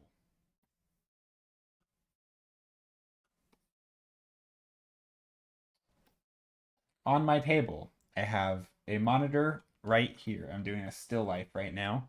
I have a monitor right here. And it has my stream stuff on it. Here's my chat. Right? I have a little window, a preview window of what I see. I have follower alerts. I have settings there. Okay, that's my one monitor. Then over here, a little closer to me, I have my Cintiq. This is where I draw. This is what I see right now.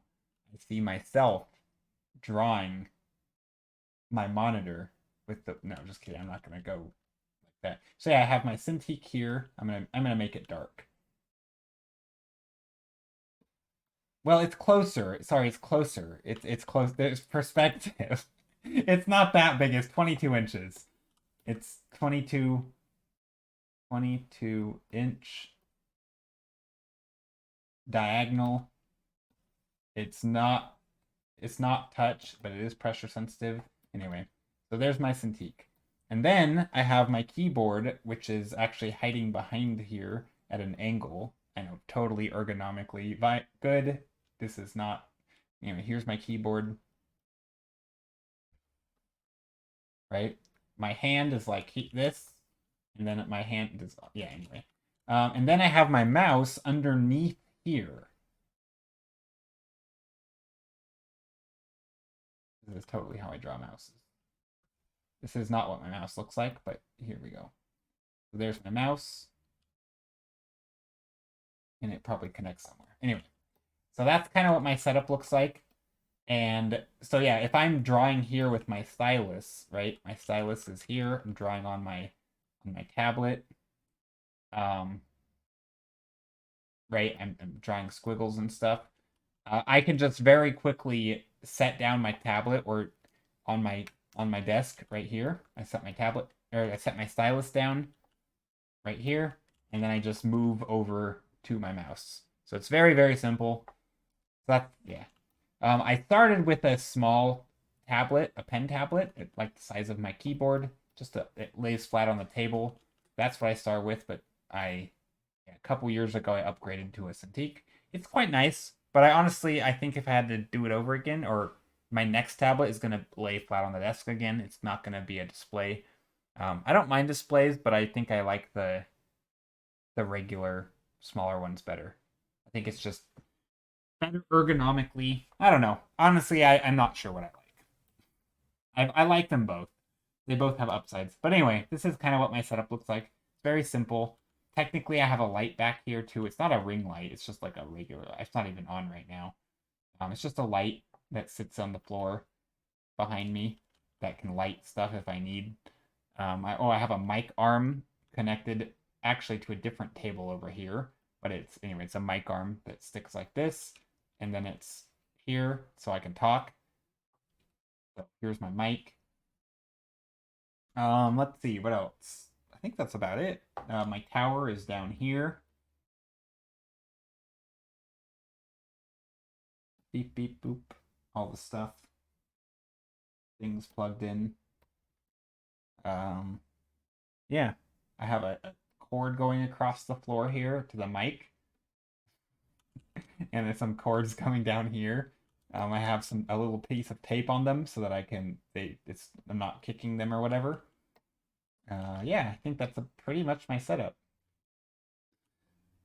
I don't like well display it, but my smaller Huion display has grown on me. Yeah, Huion seems like a good one.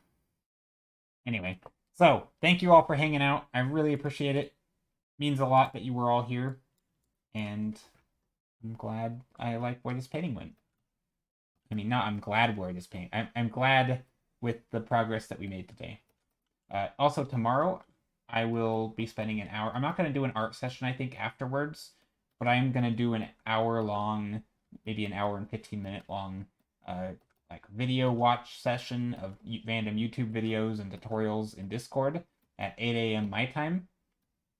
I try to do that every week, a little bit. Um, just videos that I've saved. Also, if there's anything you want to recommend to watch that is art related, I'd like to watch. And yeah, how is your cable management game? It's not too bad. Cables on the floor, I put a little piece of duct tape so that I can, like my feet aren't kicking them. They have something smooth to go over. Most of my cables are off to the side. I don't know, they're not too bad. It's not like super tidy. Actually, it's getting a little dusty down there. So I should probably clean it. But yeah, cable management's not too bad. Anyway, but yeah, take care, everybody. Thanks again. Let's find somebody to raid. I think I made this a little too saturated. That's okay. Alrighty. We are gonna find somebody to raid. We could raid Dizikawa, although I don't know. Maybe we could raid Manka J. They're learning ZBrush. We could raid. Ooh, not so fat Matt. I don't know if we've ever raided them. Maybe there's also other people. Let's see. Just scrolling through the art channels, seeing what's on screen, seeing if anything stands. Oh, this is nice. I don't know if is that photo manipulation? If they're painting this, we're definitely rating them. Even though they do not speak English, probably. Maybe they do, but their stream title and everything is in a language that I cannot speak. Okay, they're not. I was misled. I was misled. I saw a channel. I was misled. I had a channel that that I saw when I was scrolling through the art category. I saw a nice background with penguins, and I clicked on it, and they're just drawing anime. Which, again, nothing wrong with anime, but I was not expecting that. Okay, let's go down. Is there any? We might raid Not So Fat Matt. I think they're a.